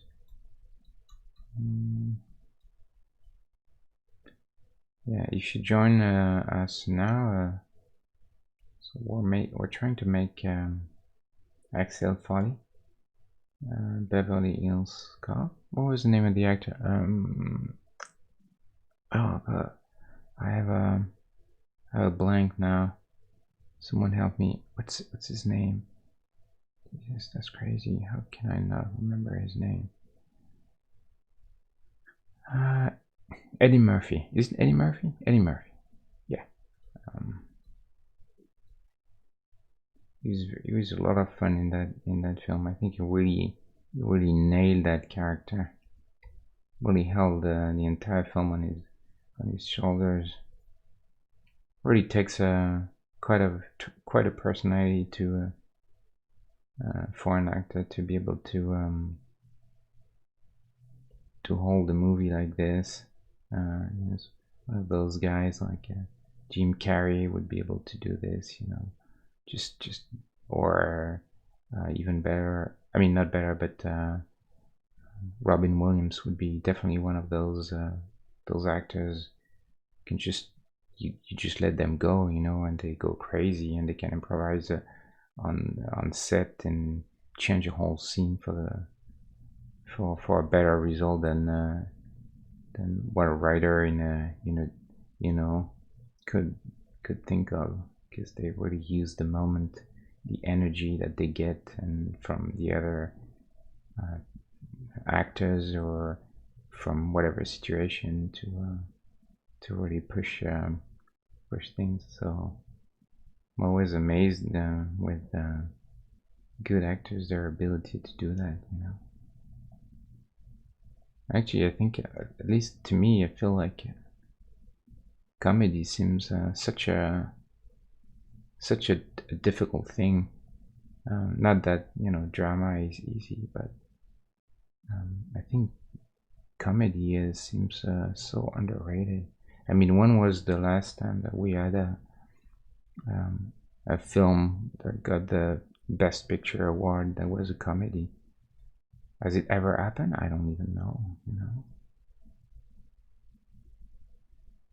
So it's a bit sad, I think, because and then you end up in situations where you see actors that are like incredibly gifted for comedy, like Robin Williams or Jim Carrey, and they have to they end up taking on dramatic roles just in order to try and get some recognition, you know, from their own industry. It's a bit strange, I think.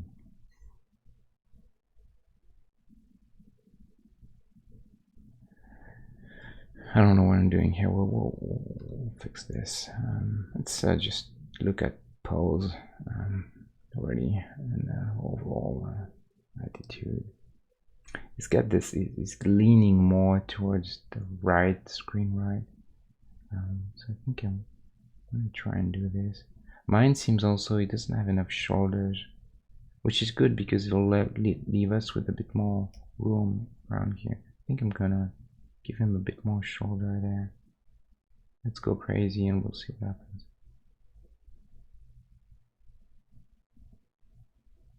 So something else I wanted to mention. Past few days I've done quite a bit of thinking in terms of that project that I want to make, you know, and I've mentioned that I wanted to make a board game, and then eventually, if I'm lucky and more importantly, if I'm determined enough, and in fact I've changed my mind and I'm gonna make a video game. And the reason is not because video game is cooler or just whatnot, but because I was actually thinking really in terms of design, you know, and mechanics and game mechanics, and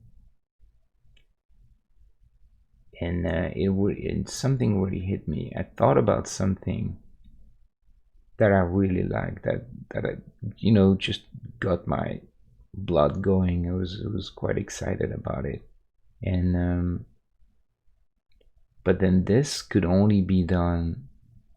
I mean, not necessarily only, but yeah, for the most part, it would require you know, to be a video game in order to work. And so that's the main reason why. And the other reason is I was actually looking at so then I looked into the different, you know, game engines and stuff like this.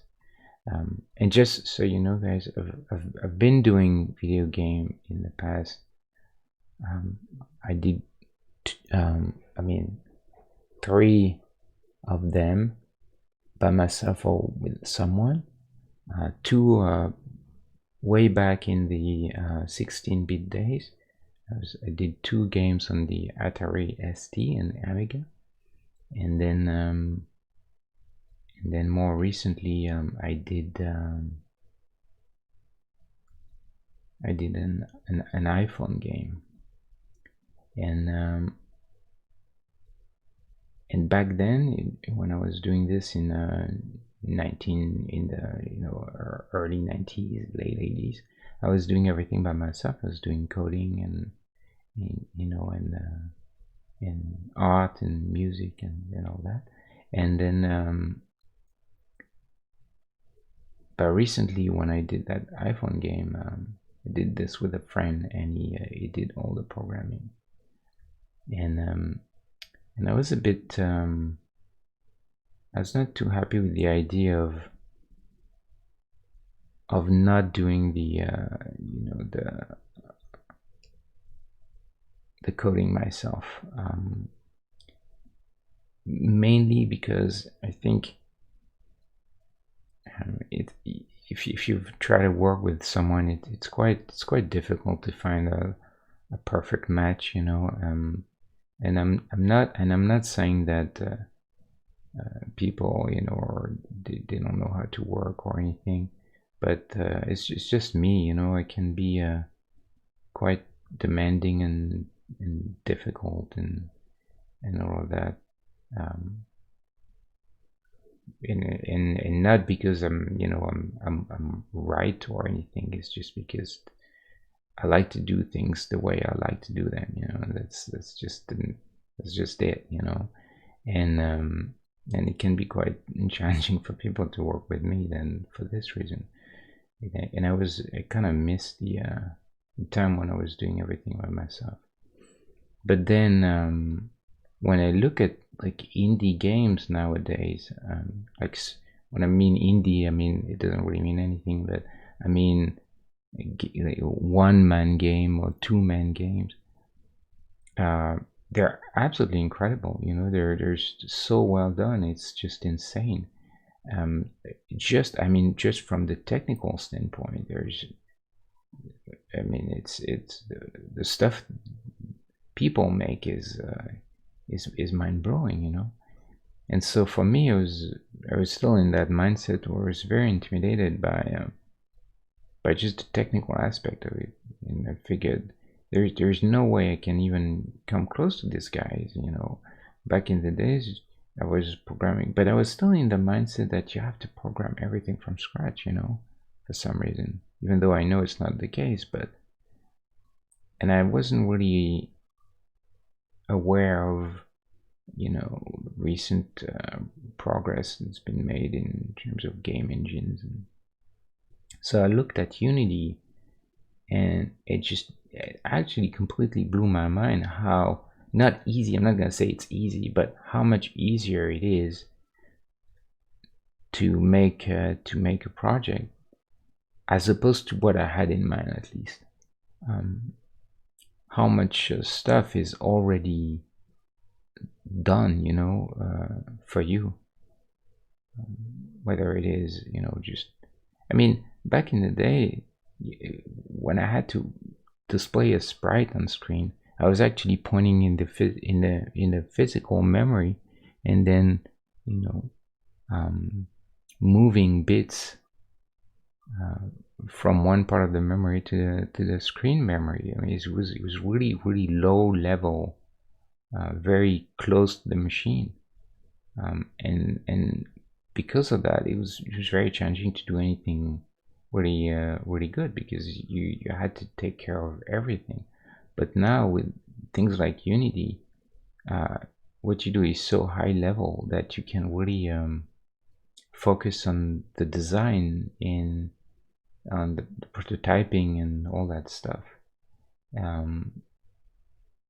That really kind of opened my eyes, you know.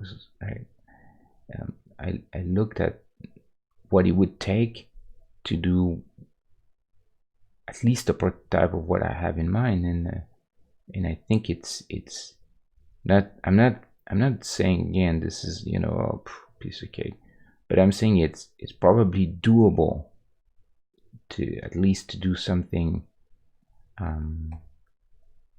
by myself. So for those two reasons, I decided that I was gonna try and make a game again, just like a few years back, and see how it goes. So that's gonna be interesting. It's gonna be very interesting. See where that that brings me.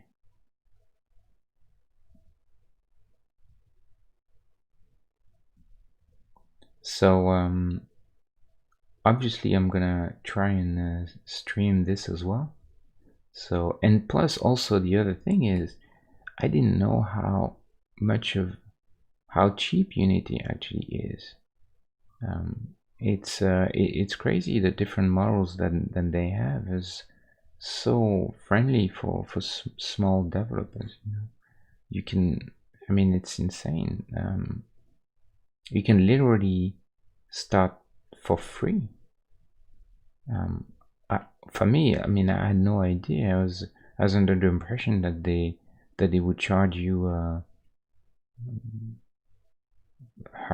thousands of dollars to just be able to use their technology, and rightfully so. I mean, I wouldn't have been shocked, you know, because it's they offer so much that that's what I thought, you know. And then I realized, well, wait a minute, you can actually make a game and they won't charge you a cent if you make I think less than $100,000, which honestly is already way more than what I expect ever making, you know. I mean, we'll see, but so the money really isn't the point, you know. I'm not doing this to make a fortune or anything, but be able to do a little Kickstarter and, you know, and financing a bit of it would be nice. But I thought that was that I would have to pay a lot of money up front to the Unity guys, but looks like it's not the case really. And even when you games that have ended up being quite successful, they pay for the pro version or complete. I don't remember how they call that, and it's not that, even that is not really that expensive. Yeah, I mean, I really tip my hat to the Unity people, because I think what they're doing is a great service to the game community and people who want to make games. I don't think it's ever been easier to and with big quotation marks, you know, to make a game. Very very impressed that they wouldn't ask for more, and they seem to have really good learning tools and courses and things like this. So we'll see, and I'll try to stream my experiments. It's gonna be funny because maybe you'll see me actually then going doing a big 180 and telling you, oh, this is way too hard, I can't do anything. Let's see. I have no idea. Try to make the best of it. You know, I didn't flip this guy. This is a huge mistake. I've worked way too much on him without flipping. Okay, could have been worse. It's not great, but could have been way worse. Yeah, I always recommend you flip early.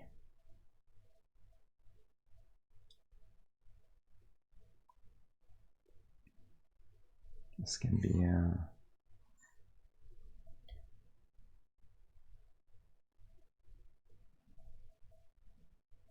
you'll see a lot more the potential issues. Legs will be always my my Achilles heel. It will take me some time to get something vaguely decent. Good thing is that now I'm used to it. I know I'm gonna mess up the legs for quite some time, so. But anyway, so that's the plan. I'm gonna try and make a game and see how it goes. A full-on video game with everything. Art, design, UI. I'll even try to make the sound and the music if I can. I probably won't do it. I think I'll leave the sound to, especially the music, to someone competent. I did the music back in the days when I was doing my my two little games, but honestly, they're not very good. Definitely not.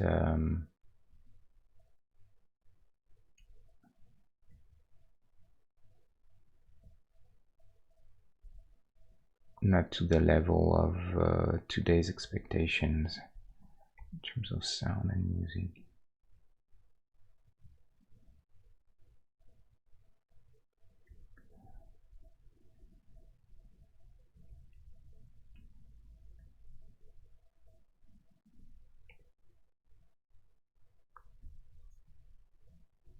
So the gun, I'm just gonna block it in black because it's easier, and we'll see if we need to,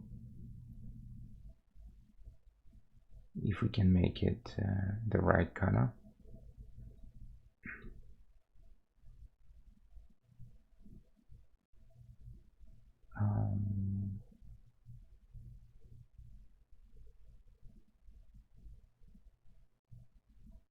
But I'm super excited to do that, to tell you the truth. I'm very much, yeah, I'm very excited to try and do this.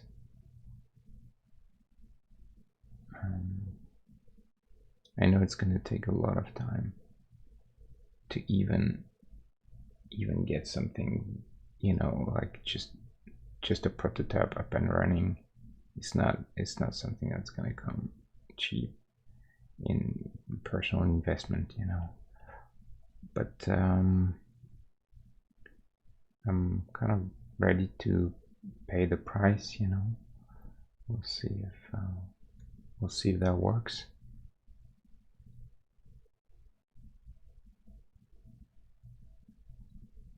Could be good fun, you know. I remember when I was doing my old games,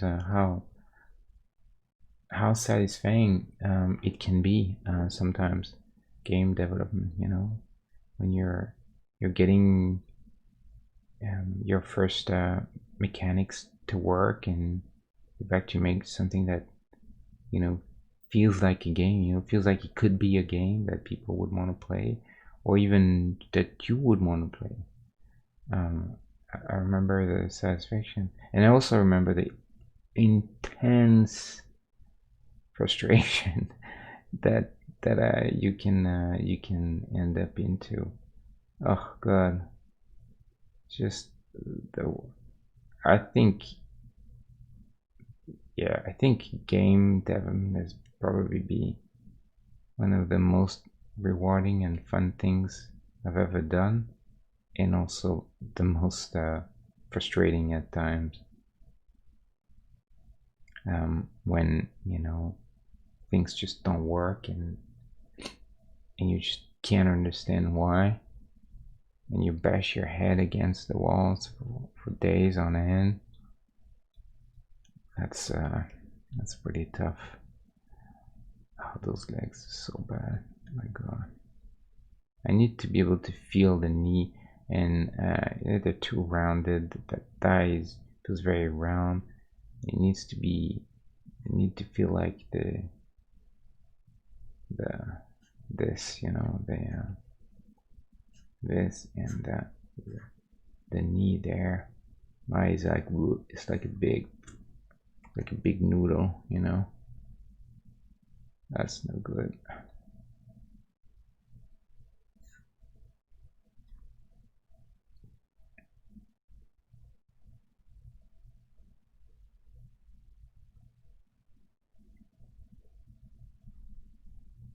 A big noodle, that's what it is.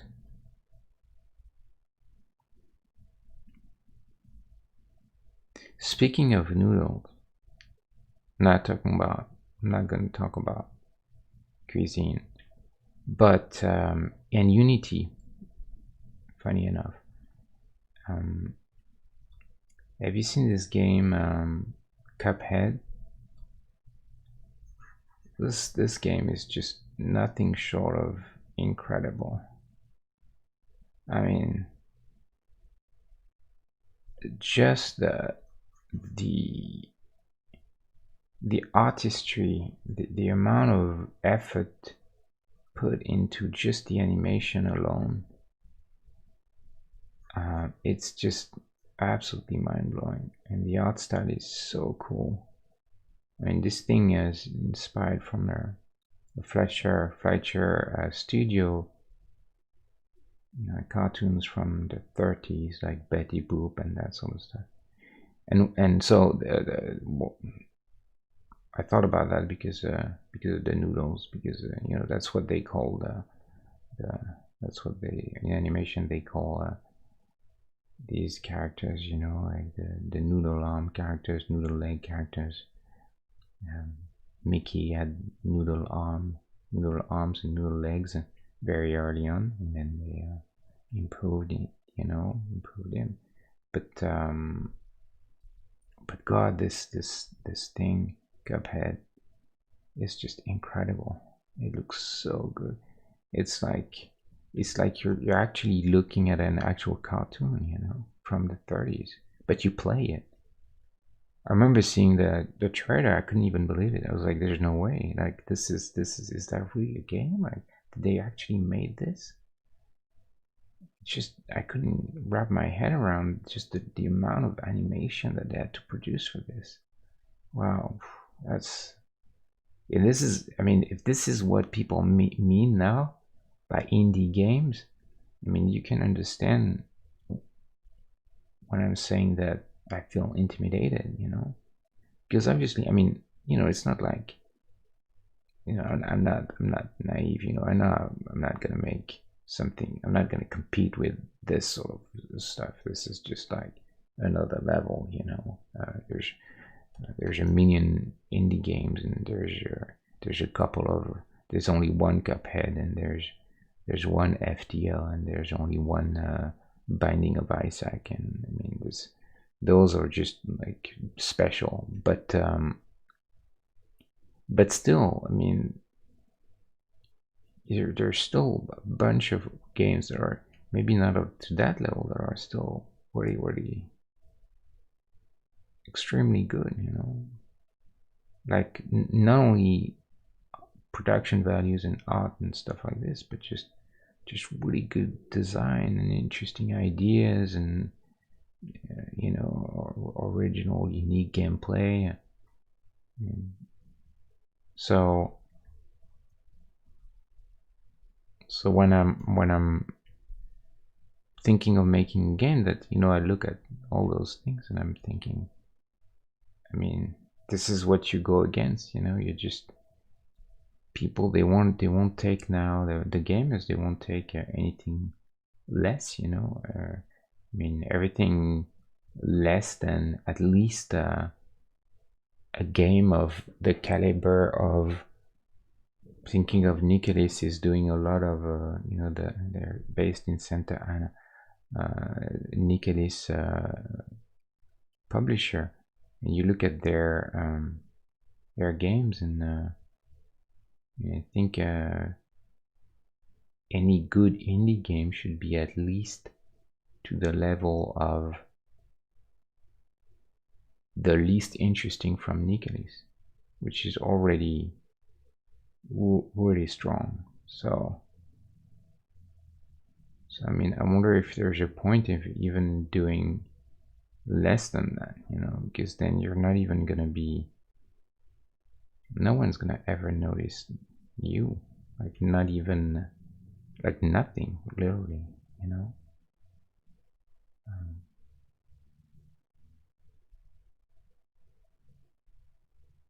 Oh, I messed it up. So anyway, I know it's crazy, you know. I'm not saying, especially, you know, by yourself. It's you're alone to do something. It's really difficult. So that's the good thing about when I was working with a friend is the thing that you get is, because I feel like long projects, especially, you know, games, I mean, any game, any really good game, even the sort of the modest ones, because I don't want to go do something crazy with tons of super complex 3D assets, and you know, I don't want to do any of that stuff. But even a modest scale, you know, small scope, if you're doing it by yourself or two guys, it will probably take you a couple of years, you know. So that's what I like when I was working with someone, is that when one is getting tired or you know, a bit discouraged or anything, usually the other guy can pick him up, you know, a bit, and try and encourage him, and it goes both ways. So when the other guy gets a little bit tired and is not sure that it's worth it, then you can be a support.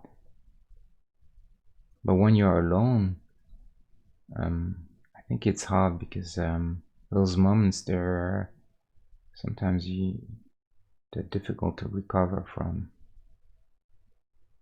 because you feel like no one is there to you know, to you can't really share anything, you know. You're by yourself, and that's it. You have to make it, you know. You're into this, and and that's it. You just have to make it work. That stuff can be quite challenging sometimes, when it's all up to you, you know.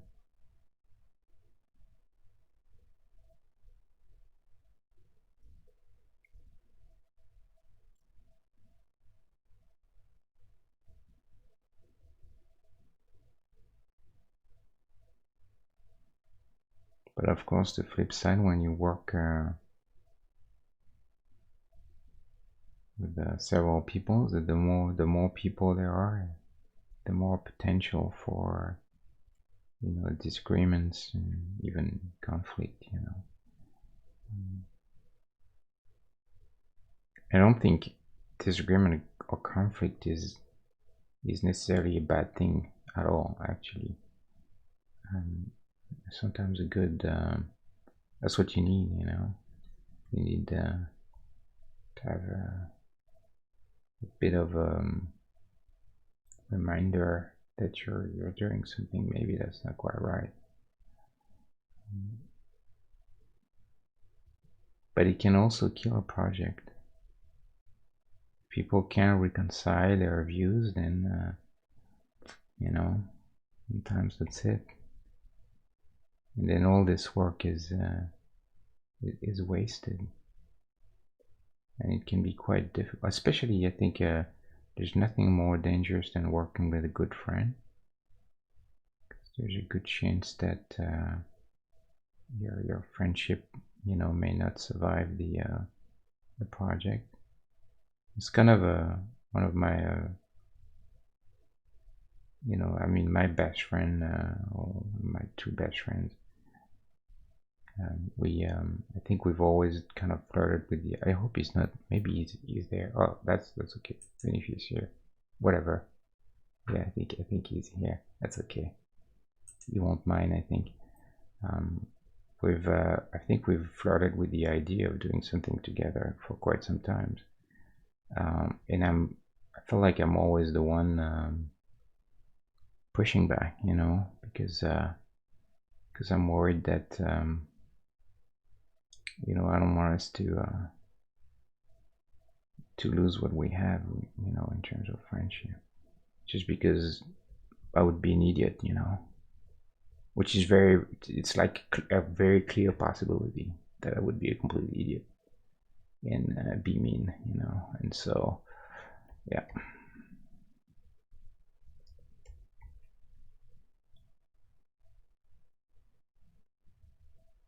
And plus, I've already worked with some friends of mine, and it didn't always work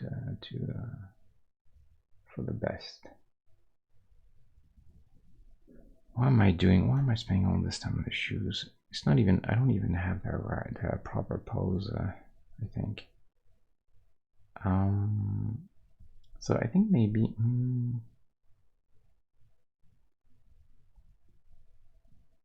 let's see. This arm looks so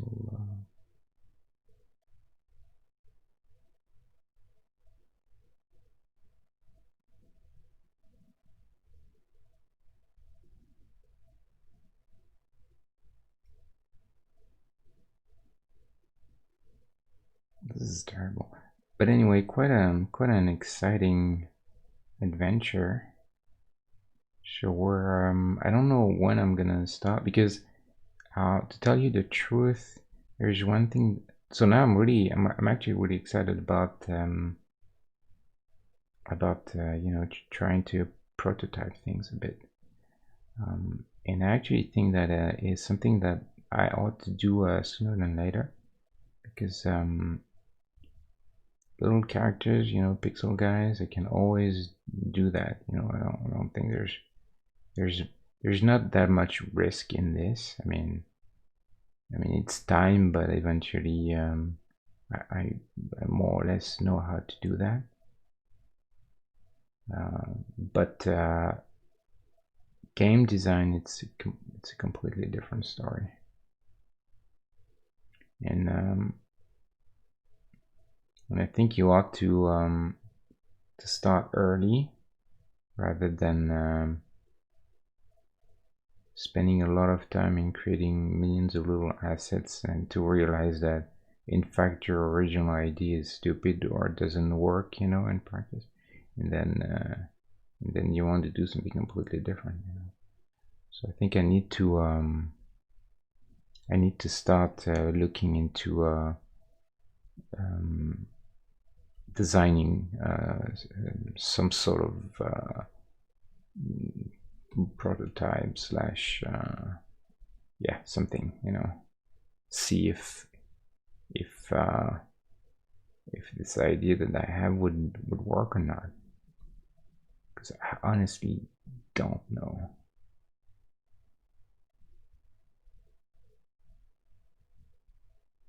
And I've been there with design, with games that I know that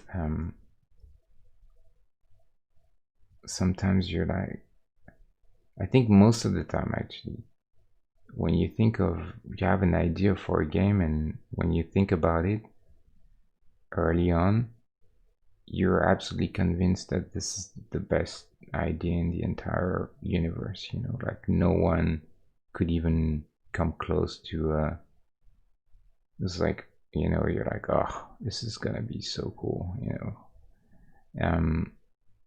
And then you try and make it, and and in your mind, you know, it's awesome, but when you make it, you realize that it sucks, you know. And sometimes it's because your execution of it is not right, or you know, you didn't iterate enough, you didn't give the chance to the idea to work, or you just don't have the ability to make it work properly. Or sometimes it's just a bad idea, right? Straight up, you know, it looked or it sounded nice, but when you're actually put it to the test, and you realize that it's just not right, you know, it doesn't work. So I know that this is something that looms, you know, over whatever I could do, and I'm quite terrified by this. So I think that's why I want to start getting into oh, Pixel Bleed. Sorry, man. See, I never look at the Beverly Hills Cop. Finally, you're doing it. Yeah, I'm doing it right now. What else have you done in the last 2 weeks? Axel Foley, earning 10.7. Yeah, it's malware. Yeah, it's 1010. I think. Let me see. I'm gonna tell you one thing though. God, I love the Macs, you know. I've worked on Mac for the longest time, especially in Photoshop. I still prefer it on the Macintosh. But that has to be the one last thing that I actually like better on the Mac now. I have to say it. I hate PCs for many reasons because yeah, I think it's 10, it's 10, it's 1010, whatever latest. But since I think it's been like a couple of years now where I feel like Macs they're not so reliable anymore. The system is just, it used to be that rock solid thing that would always, you know, not the fastest, never been the fastest machine or anything. PCs, they'll always have the edge for that, and that's fine. But at least it used to be something that was very reliable for me, because I didn't want to get into all the technical crap, you know. But I can't say this anymore. They've been consistently downgrading their everything. That I think the system is not really good anymore. But anyway, that's I digress.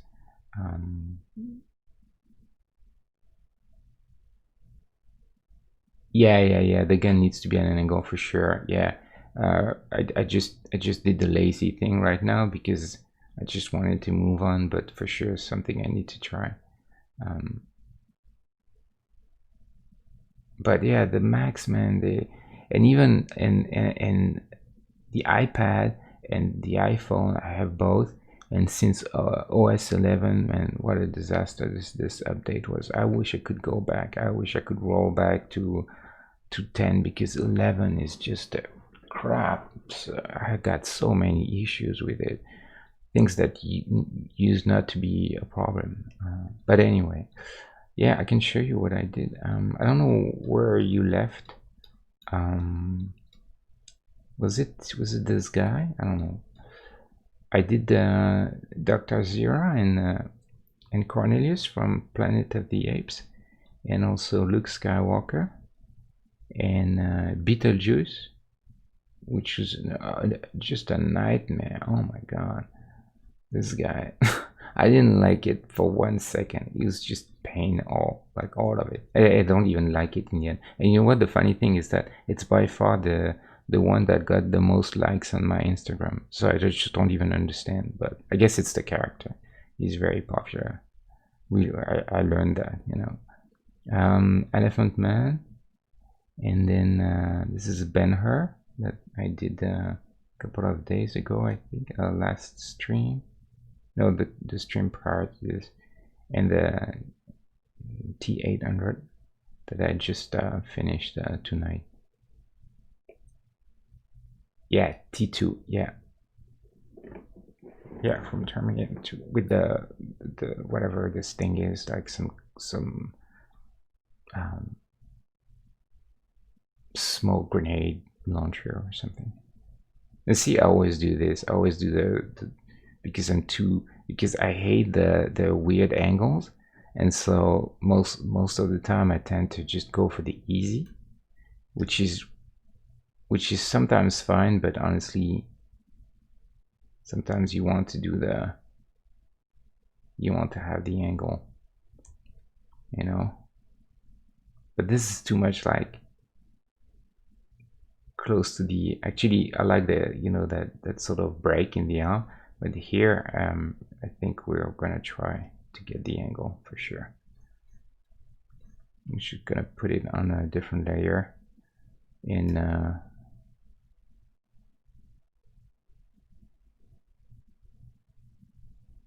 just paint underneath so that it'll be easier to try.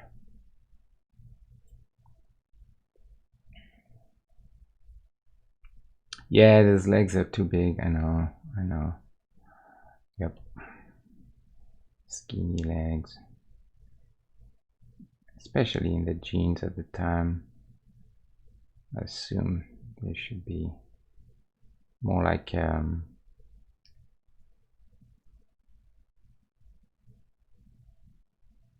closer.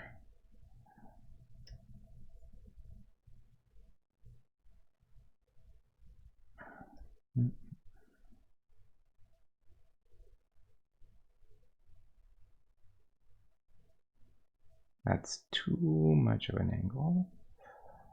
Let's try 3. 3 is gonna be, but we'll see. Yeah, this thing is gonna. I mean,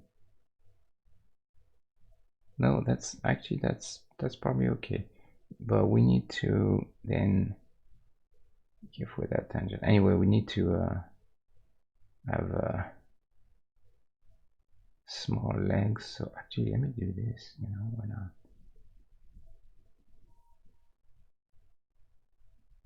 Okay, the end of the gun, I may have to make it a bit longer, which is okay. I guess we can take that take that freedom, right?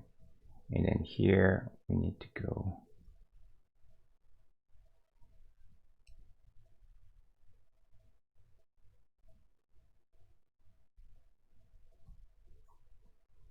Yeah, that'll be better. Actually, I still need a bit of leg showing there. It's so weird. I think I need a bit of something now.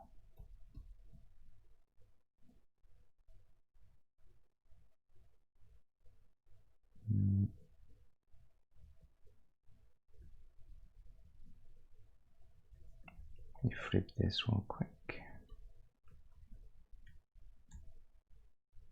Well, before I do this, there's been something that's been bothering me for a while.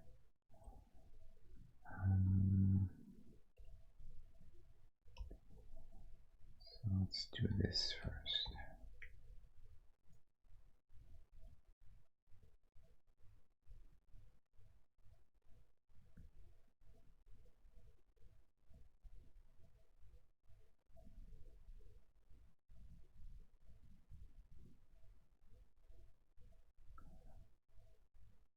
It seemed to be didn't seem like he had any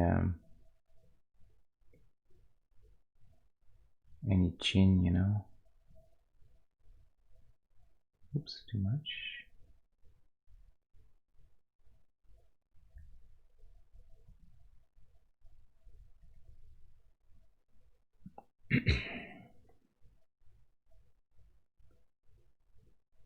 No, you're not nitpicking. No, absolutely not. No, you're totally right. 100%. No, I would tell you if you're nitpicking, but I don't think this is nitpicking. This is just doing what's right.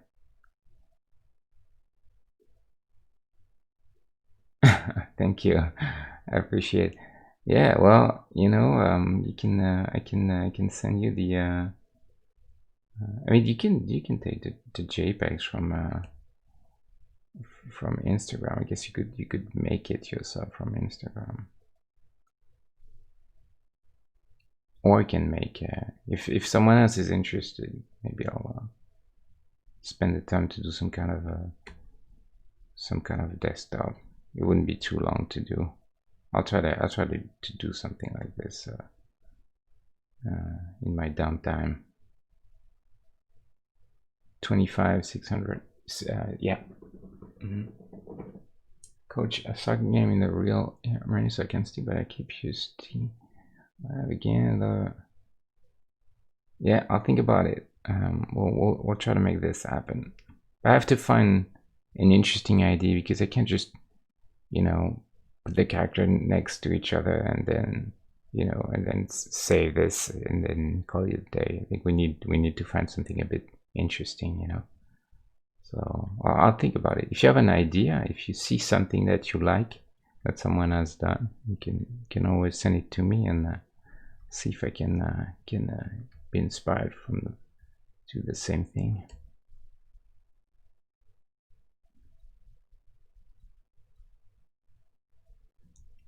It brings you back to your youth.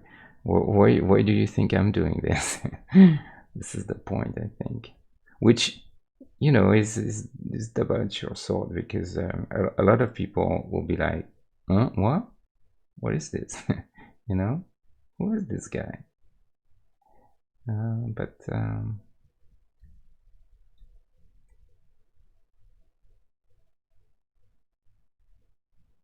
still good fun to do, you know, and that's what matters really.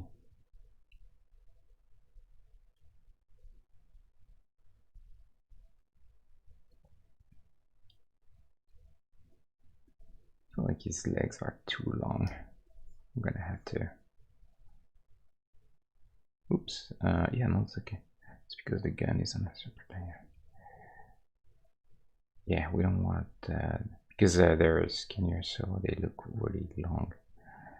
Just gonna check his size real quick. I mean, he's leaning a little bit on the side, so it's probably fine if he's a little less big than anyone else. He's leaning, so technically he loses a few inches in that position, I guess. Can have a actually, you know what? I can actually have a bit more torso. I think he's a little short in the torso. I'm trying to find in what portion. I think right there in the middle. Actually, let me see. Do it real quick.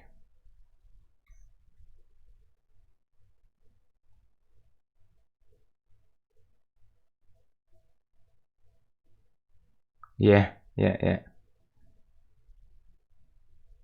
But I think for this to be good, for background to be nice like this, I need to have more probably. Still don't have, you know, because I think what's fun with those sort of stuff is it's just a sheer and a crazy number of it, you know. Can always update it as I go, you know. That's possible too. Something I don't like about the way.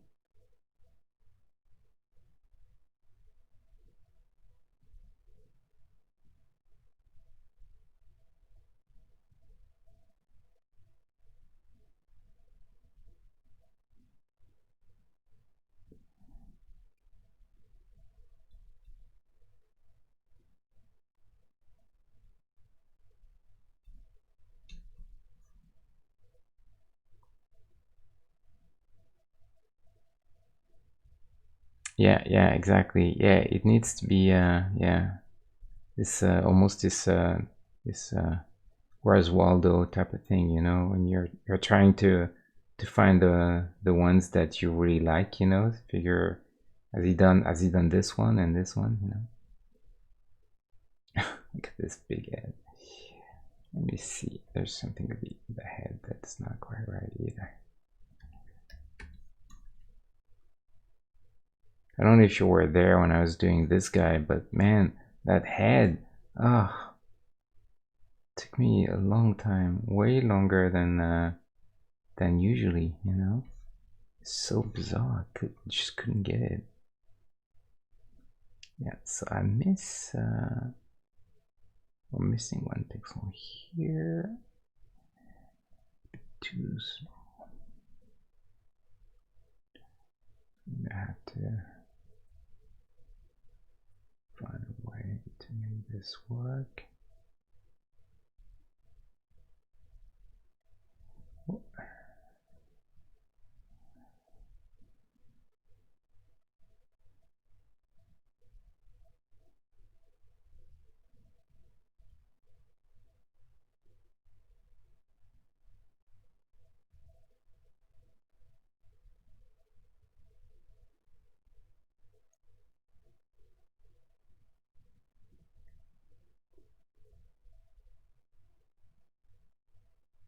Yeah, well, good luck for your game. I hope you'll win. Is that for kids? You are you coaching for kids? Did you say this already? Or second game? Is that for like adults or is it what kind of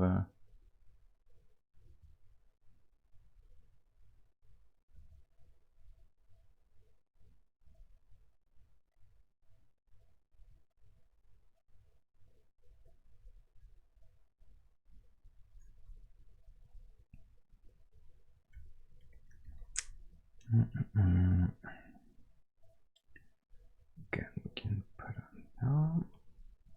Let's flip him again.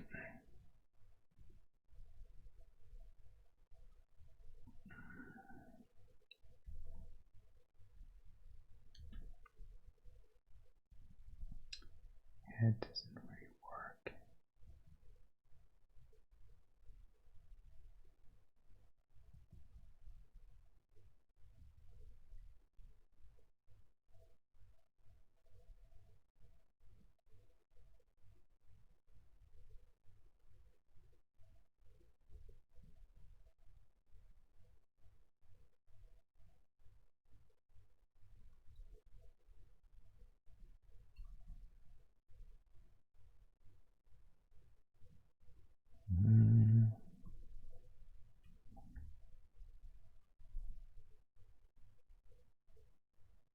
Yeah, that ad was just looking a bit weird. I think it's a bit better.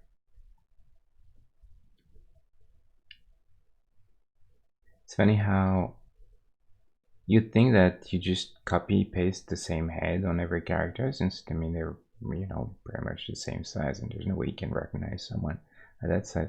And yet, for some reason, I can't quite figure why. It's kind of a mystery to me. But I feel like it doesn't quite work. You just have to, every time I try to make the head just a little bit different, because I feel like just the way you shade it, and sometimes it's just enough to suggest something a little bit different, and you can't just copy paste the same head. Just doesn't work for some reason. It's an interesting observation that I can't quite. I'm not actually quite sure what happens there, but someone has a theory. I'd be interested.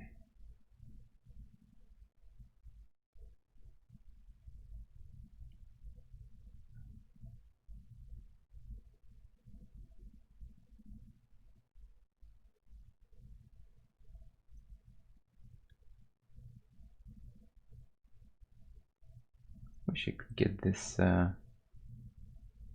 suggestion of the haircut that he has, but it's pretty tricky on this side.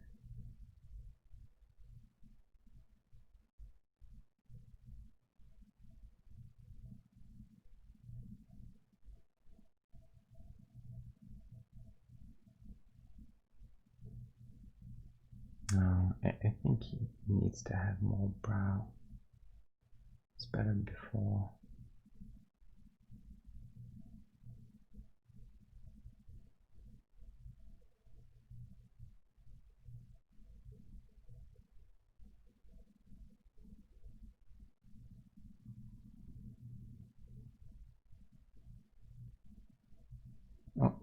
I can argue this maybe better.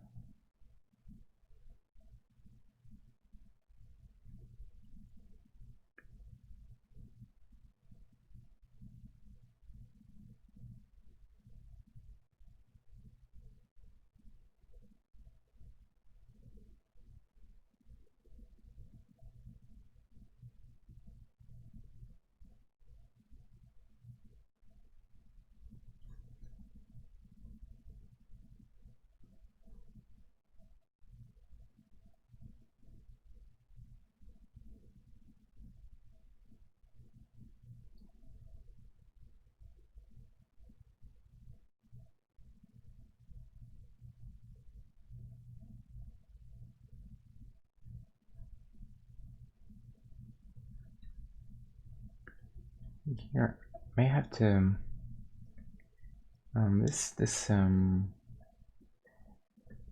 the genes there, they lack of contrast, so I'm just gonna, in a case like this, I think I did the same thing for look for light colors. Usually what I do is that I'll separate the legs just with a darker line. It's a bit of an outline, and it's not something that I generally like to do too much, but in a case like this, it just looks like there's not enough contrast otherwise. So I think I like to do this in that case. See, it just feels a little more contrasted and it just feels more like what you'd expect to see. I think here we can sort of oh, actually let me use this color. It's better. It's better color. This Axel saturation, it's not quite right. Gonna fix this.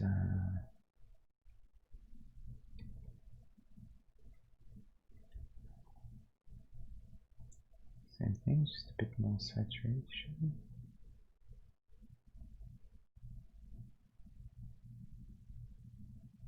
And this.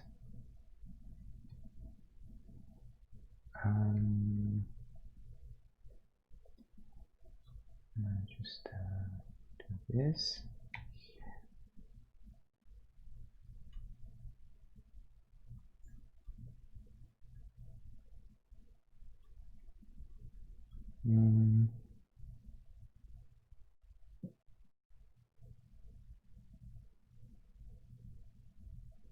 Let's flip him again. Just to be sure. Look at him, how relaxed. He's not even fazed by the fact that the Terminator is pointing his gun right at his face.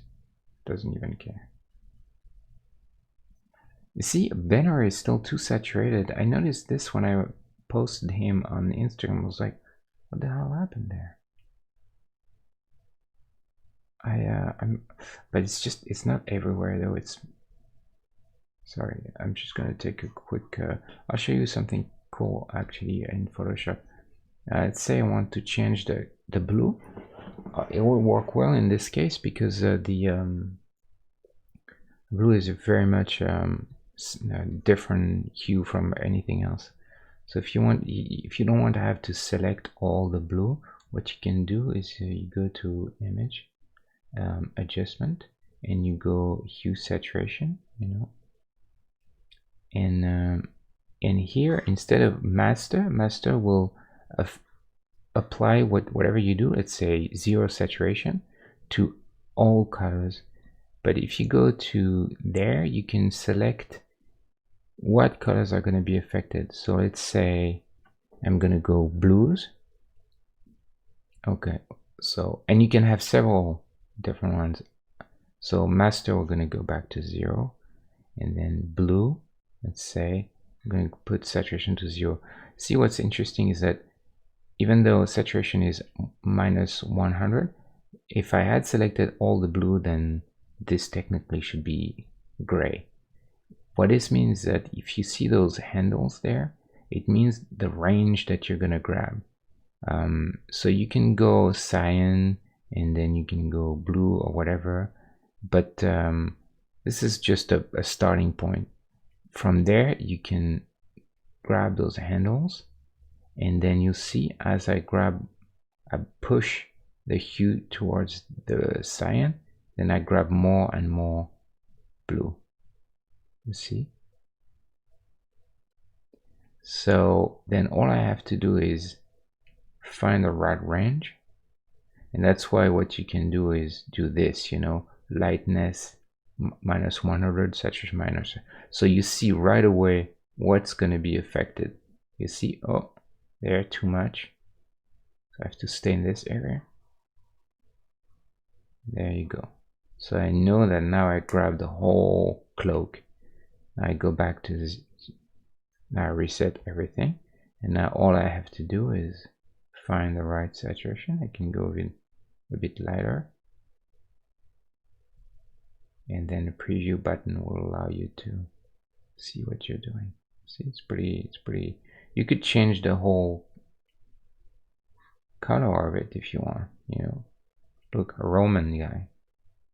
Change the hue. You know, that's actually pretty. It's pretty handy. So just want to desat a bit. That's it.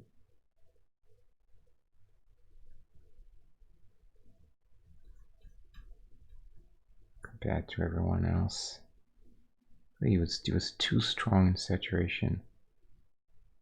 So, and I still want this blue to be nice, you know, and like it's a nice accent, but it's just a bit too much compared to everyone else. So there. That's how you can fix colors relatively easy, you know. Let's go back to our guy.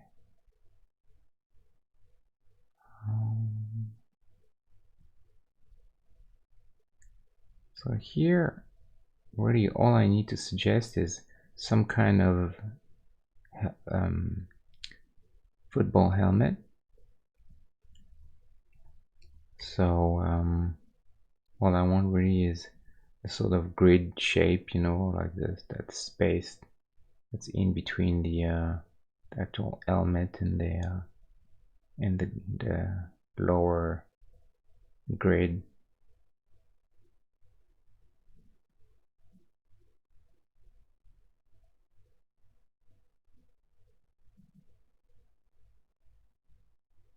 And then here there's the, I think it was the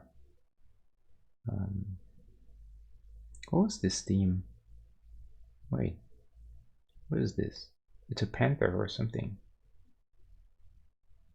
I don't know what this is. The Lions. Oh, okay. Oh, Detroit Lions is Detroit, right? I think it was Detroit.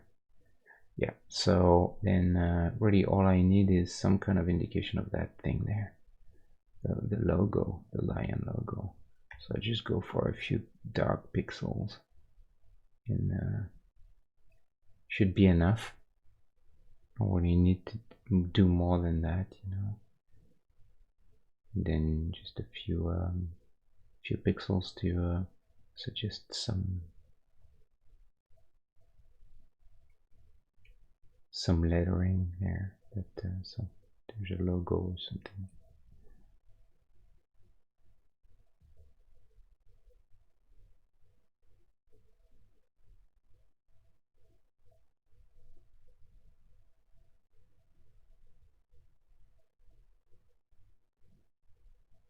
Okay. What else? So we have this. So here is some kind of, he's got some kind of edged, some kind of trim there. But I don't know if I can do this without messing the. It looks like he wears some kind of, yeah, I don't know if this will work. What we can do, however, is maybe just one pixel on each side. to suggest something. That's probably fine.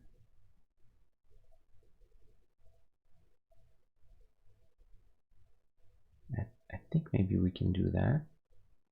And then here there's some other logo, but at this point I think it's just gonna be messy for no reason. I don't think we really need to show this, whatever it is, you know.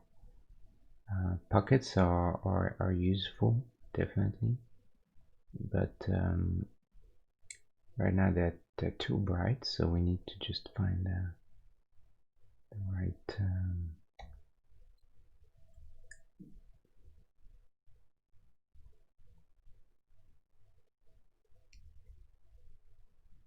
or maybe I need to just do something like this, maybe.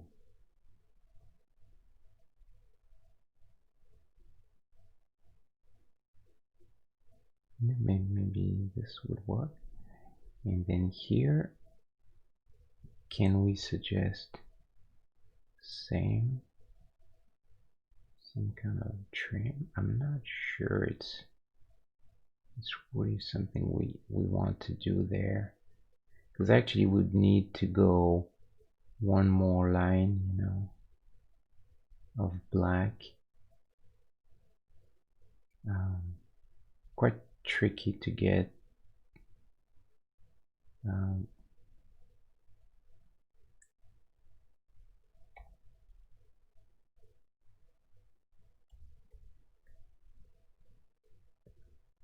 Maybe this is enough. I'll try and use the same trick on this side.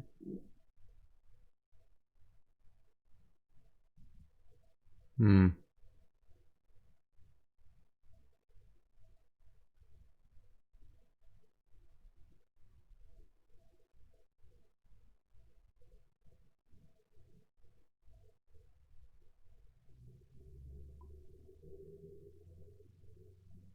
know if it's that great. Maybe it's too complicated. I don't know if maybe it's a bit too complicated. Let me see. I'm not sure it's worth doing this. Maybe I think we ought to just keep it more simpler there.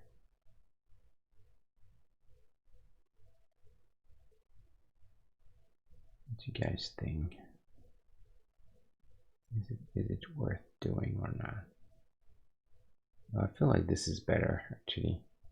Yeah, it felt too big, because really this is the thinner area, you know. So this is a bit, has more of a bulge, you know. This is really skin tight.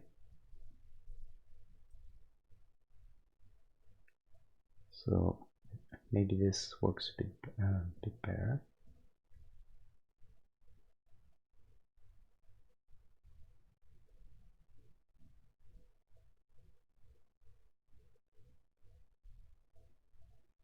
And in this case, this one's not too bad, but again, I think we need to go a bit darker, maybe just a bit more.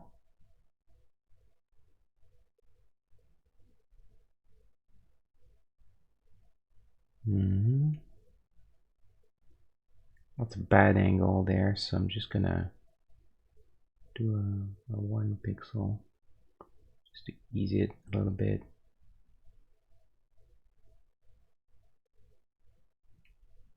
I think I want to see if I can open this a bit more. I don't mind that, actually. It looks a little bit more relaxed when it's more open. Here we get the thing there. We'll use the same cutoff for both trims.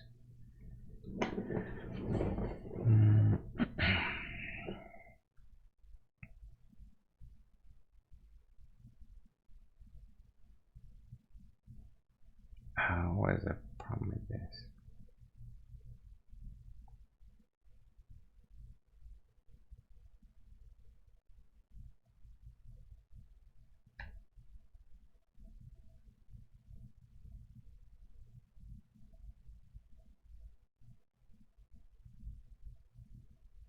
Okay.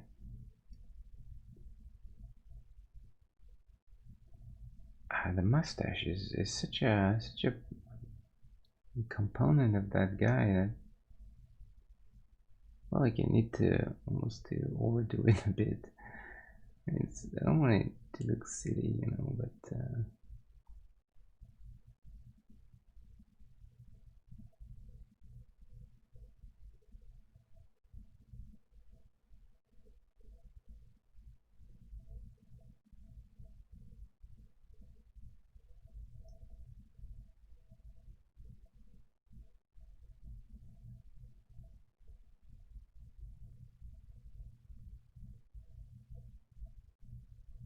looks a bit sad now.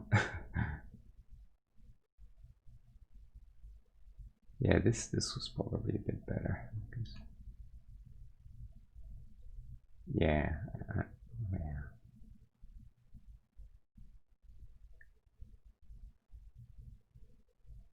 Oh,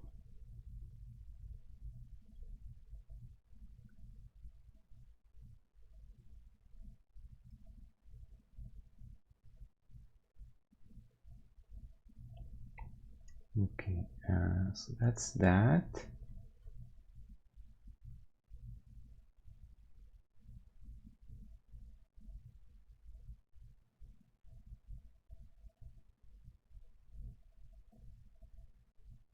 Oh, okay. Checking this real quick. Oh, you know what? Actually, it would be nice to try and convey that the shirt underneath is not. It's a bit messy and kind of hangs down. It's not tucked in, you know. I think it gives him more of a, yeah. I think is a bit more relaxed. Is the shirt hangs in a looser sort of fashion.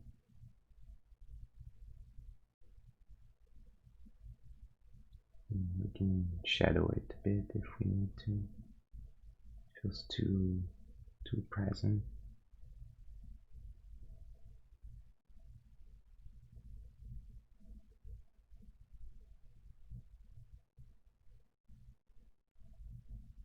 Maybe is it too much though? Maybe.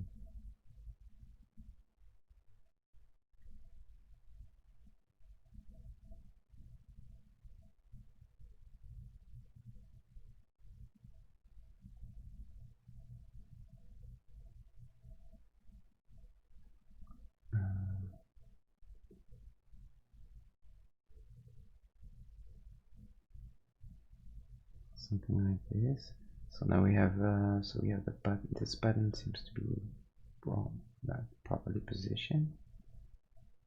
Do this just to avoid a tangent.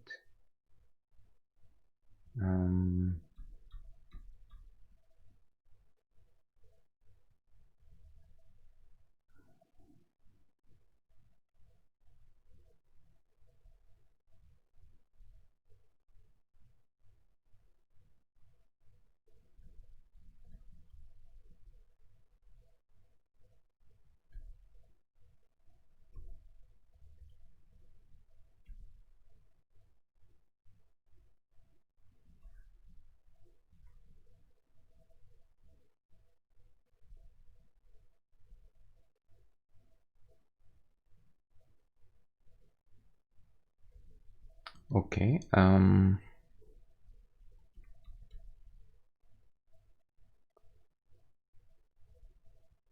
Feet up. Was there anything special? Oh, it was the stripes, the Adidas stripes, right? Oh, I feel like this needs to be for sure conveyed in a way. Such a classic shoe. Let's see if we can. Oh,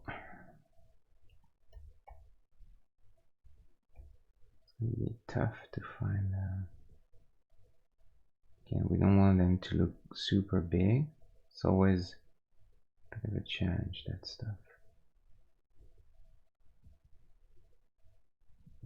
Difficult to get. Is there a trick that could work?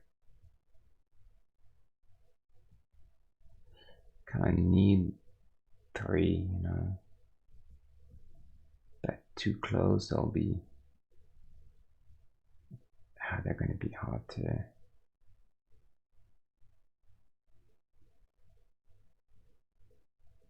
See, the problem is they're too spaced out.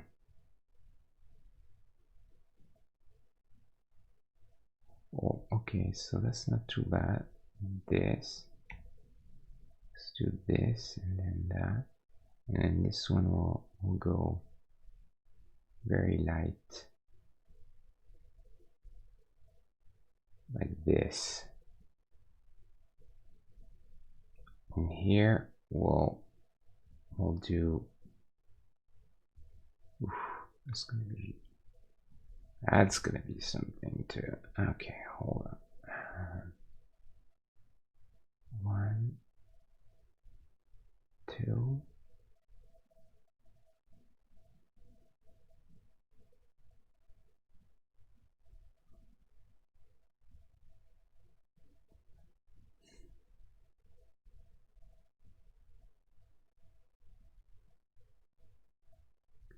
I would really like to have them, but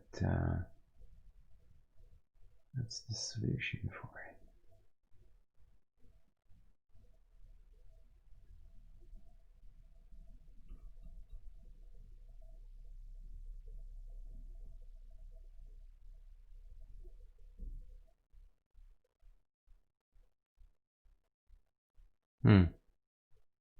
And I guess I could.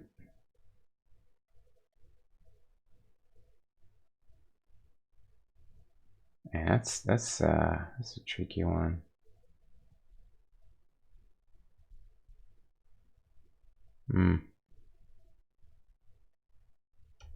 What am I doing?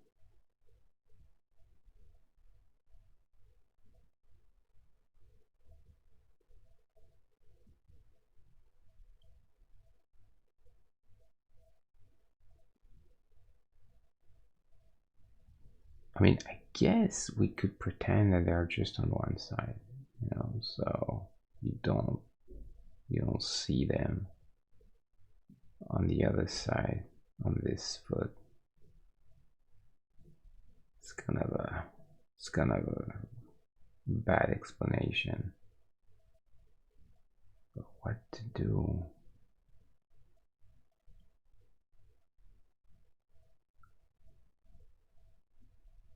First I need to get a proper foot, you know, that would help.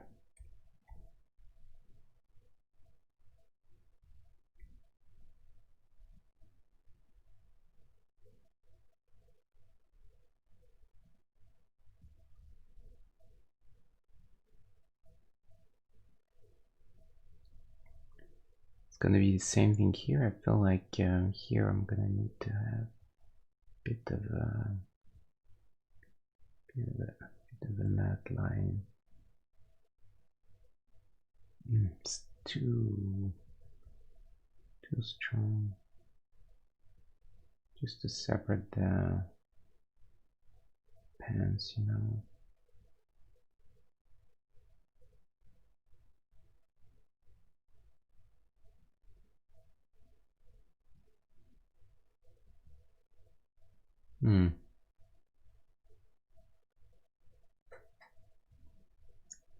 You know, if you look at what actually goes more straight, this, yeah, that seems better.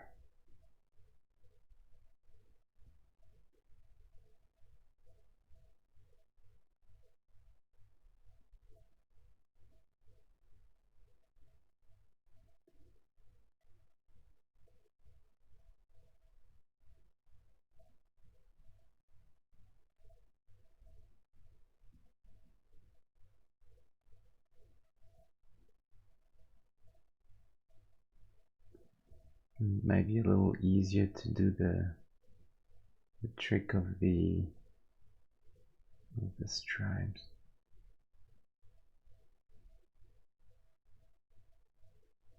Maybe just two, you know. Yeah, I think we can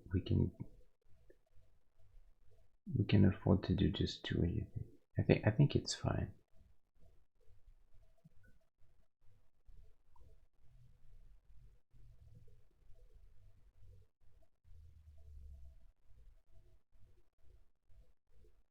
I think people will I think we understand, right?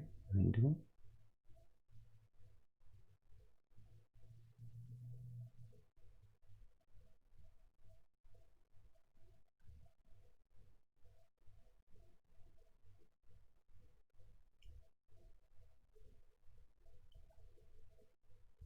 Mm.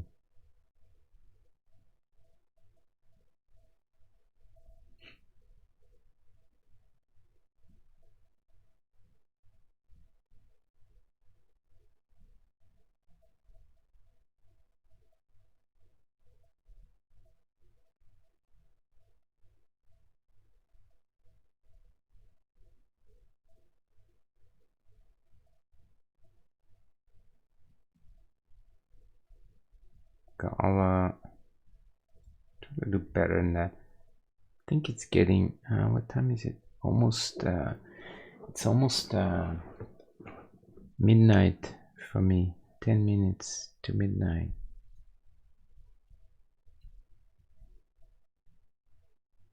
So it's been close to 3.5 hours. It's good. It's good streaming.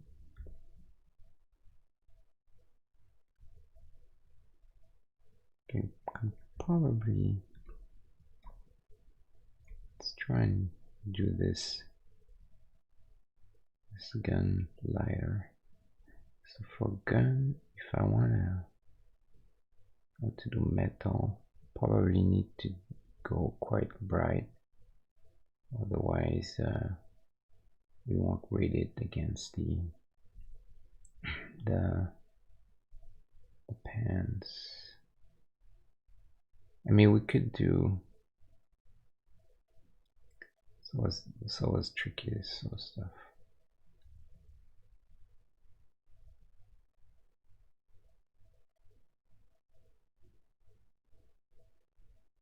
It's always difficult.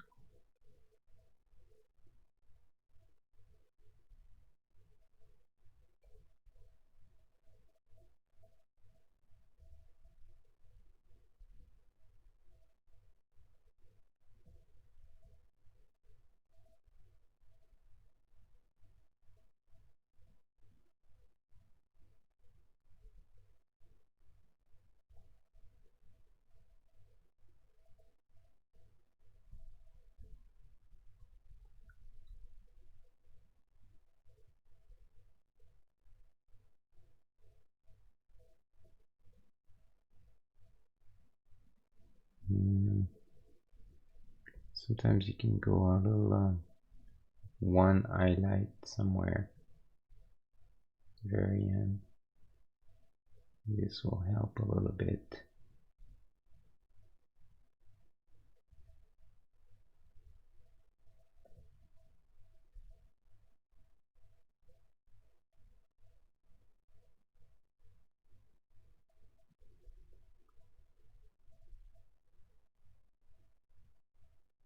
It's kind of tricky. I don't know if this reads very well.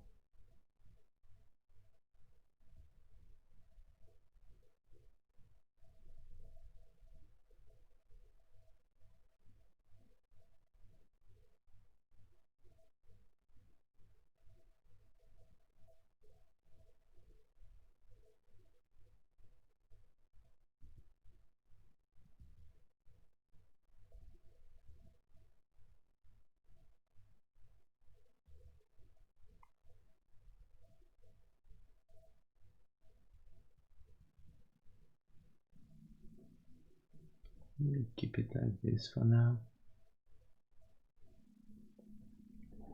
getting to that point where I can't really see things anymore.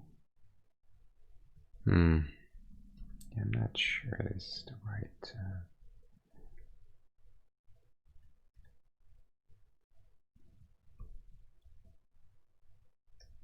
Probably need to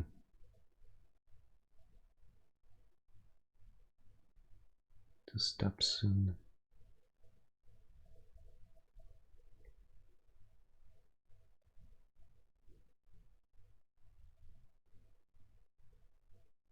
Ah, this gun.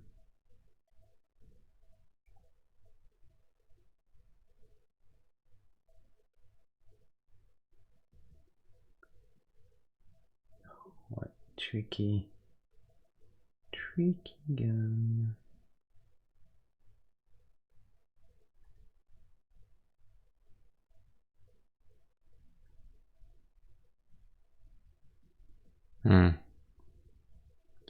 Not a huge fan. Not a huge fan of this. Well, okay. I think I'll go back to it tomorrow. On Monday when we resume streaming. We'll or maybe I'll be done with him by Monday. So I'll look at it maybe tomorrow, and then I'll try and fix the little things here and there, and then you guys will be able to see him,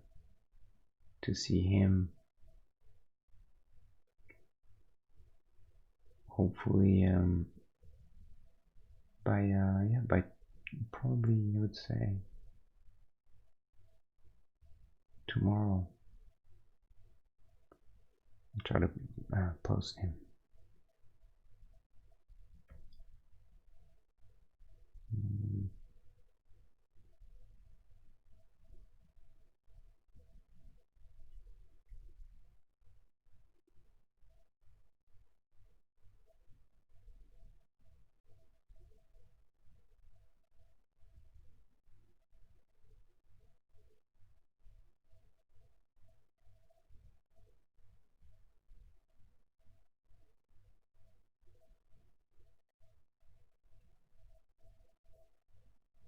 I feel like probably need to suggest a few folds in the jeans, but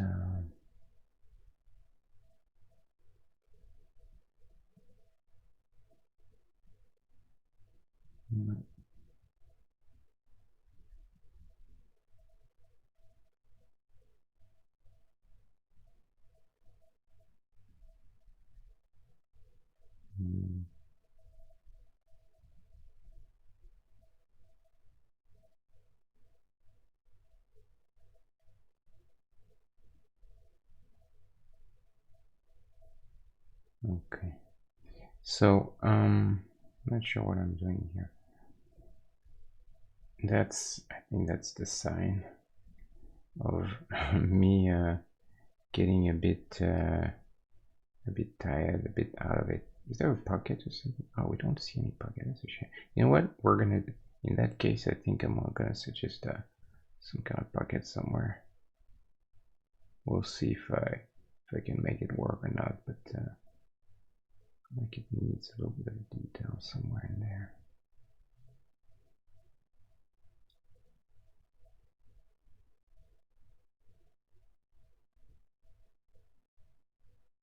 We'll see what we can do with that.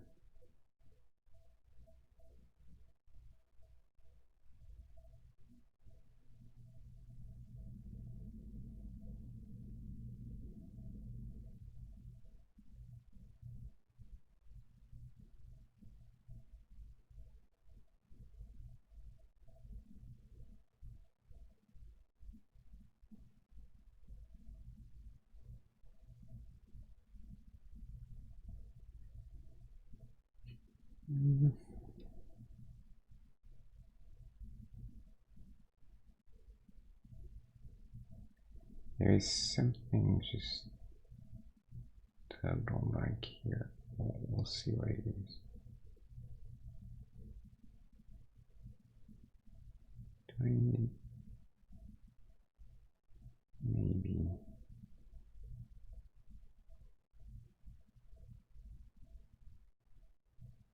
get this simpler?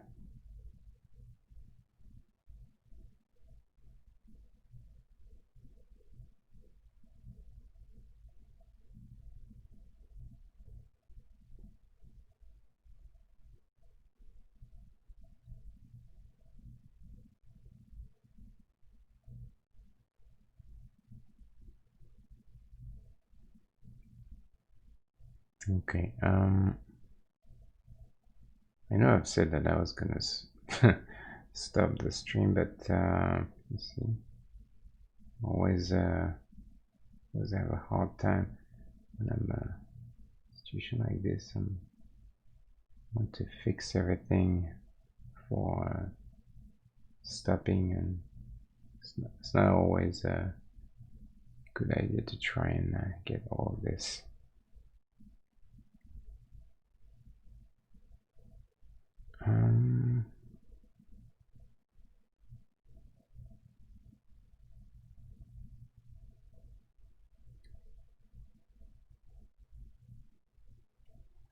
Flip him.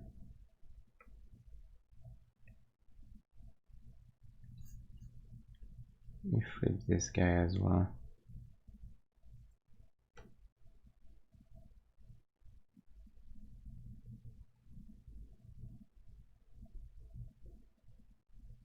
The one thing I don't like is the way he looks. This direction, this guy very much looks at you, and there's much more of there's a lot of play with the camera in this one. You don't really feel any of that attitude in there. So we'll see what we can do. Could I flip his hand? Worst case, I think it'll be better to do this than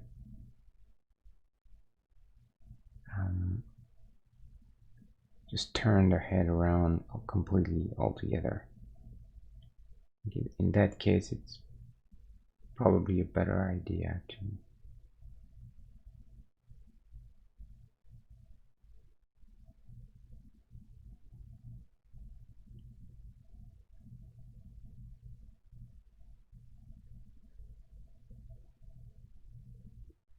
it's a bit of a different pose then, but I think it works better.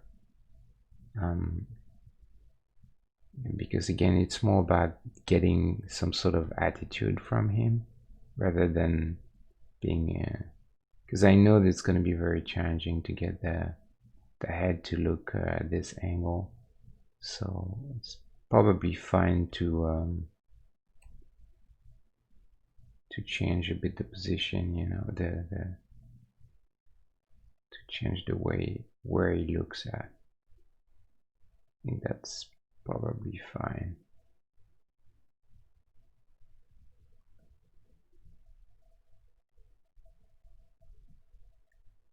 This stuff really sometimes a few pixels really make a huge difference. I feel like when you look at this, there's like a big mass of, you know, black. You know, when I was mentioning you have to look at masses first, and you look at the masses, the surface there of black compared to, and this is not right. I feel like it needs to have more black. Let's try this real quick. It might be just one pixel or two, you know, already. But I think it's important to get this.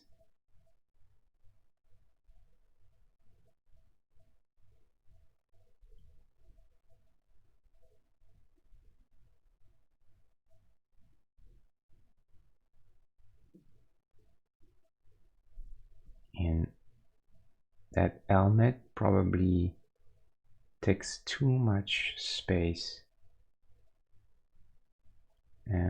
So I'm just gonna try and Get some of that black in there as well.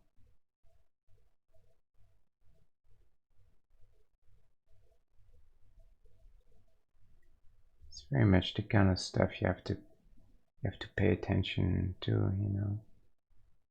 And I feel a little I feel bad that I didn't notice this earlier, you know. Now the proportion seems to be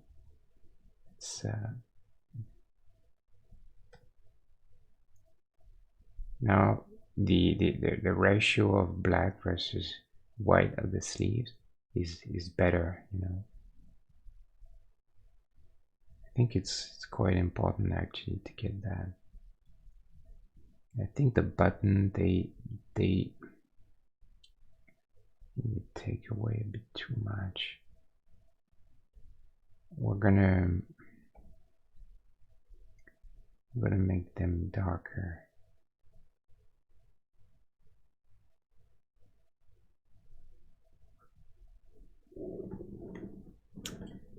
Anyway, I think it might be, we'll just check for size real quick compared to, look at him, he's big now. And this is really, I mean, this isn't, I'm not too worried about that, to be honest. It would be better if they were like super accurate, but at this size it's very difficult to get any sort of precise, because 1 pixel will make such a difference. So I can take off 1 pixel actually in the eyes, I think, without killing anything.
Try this real quick.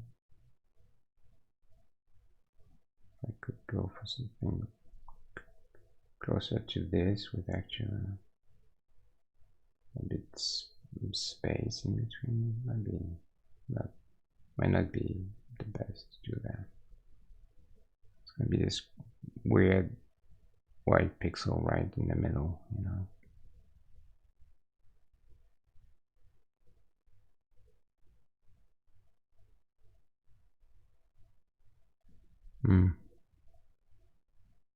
Yeah, I don't know.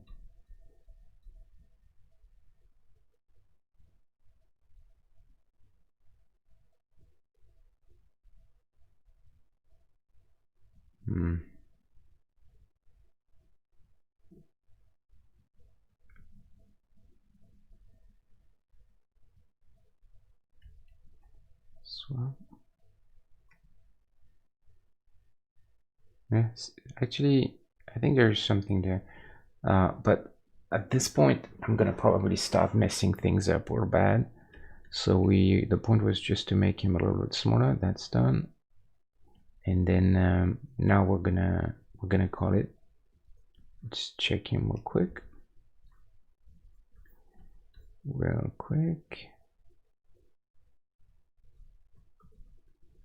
He's all right. What do you think? I think his size seems about right.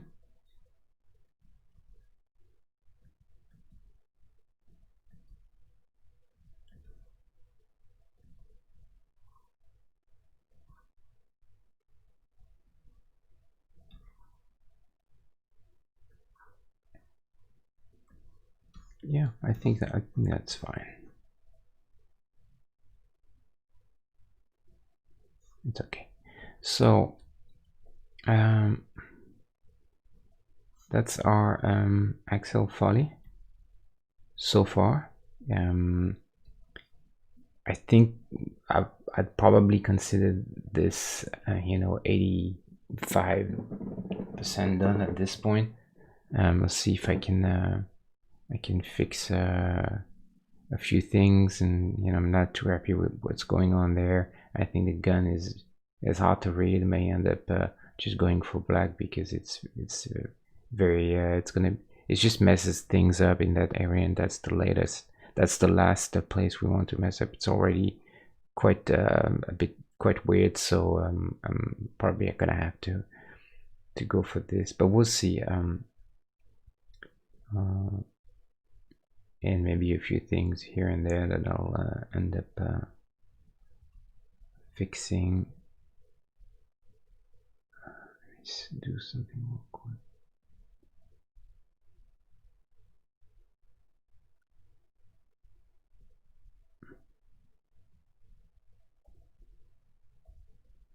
I'm gonna do this.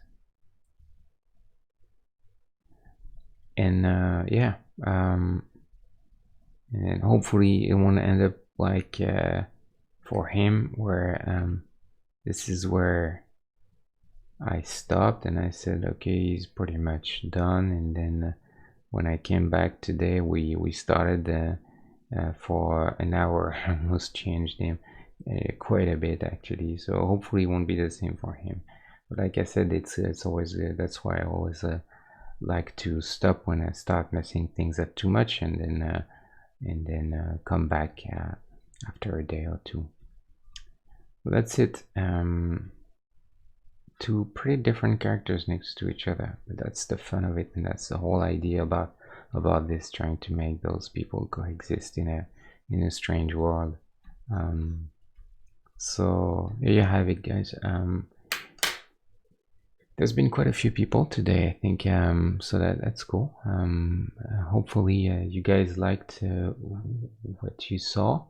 It wasn't too boring or too long. If you liked the stream, please spread the word around you. I need as many people as I can in order to not only to help me out, supporting the stream, but also just to get the creative juices going, and talking with, like, speaking with people about everything, art and film and all of that. So always welcome to coming to the chat. We are at 3 hours and 42 minutes. I think it's been the longest stream that I've ever done so far. But it was I had a blast actually. It was good fun. So now it's going to be 2 days. I'm not going to stream on the weekend, and I'll be back on next Monday. Now at the same time, it's going to be 8:30 Pacific time, standard time, and but you can see below the stream, you can see the countdown for your local time. And also, as usual, you can always go back and watch all the recorded past streams if you're curious about something that I've done before. So thanks again. Thanks everyone, whether you were there a few minutes or the entire thing. I appreciate the support. I appreciate the attention, and I'm gonna see you now next Monday. Thank you. Bye.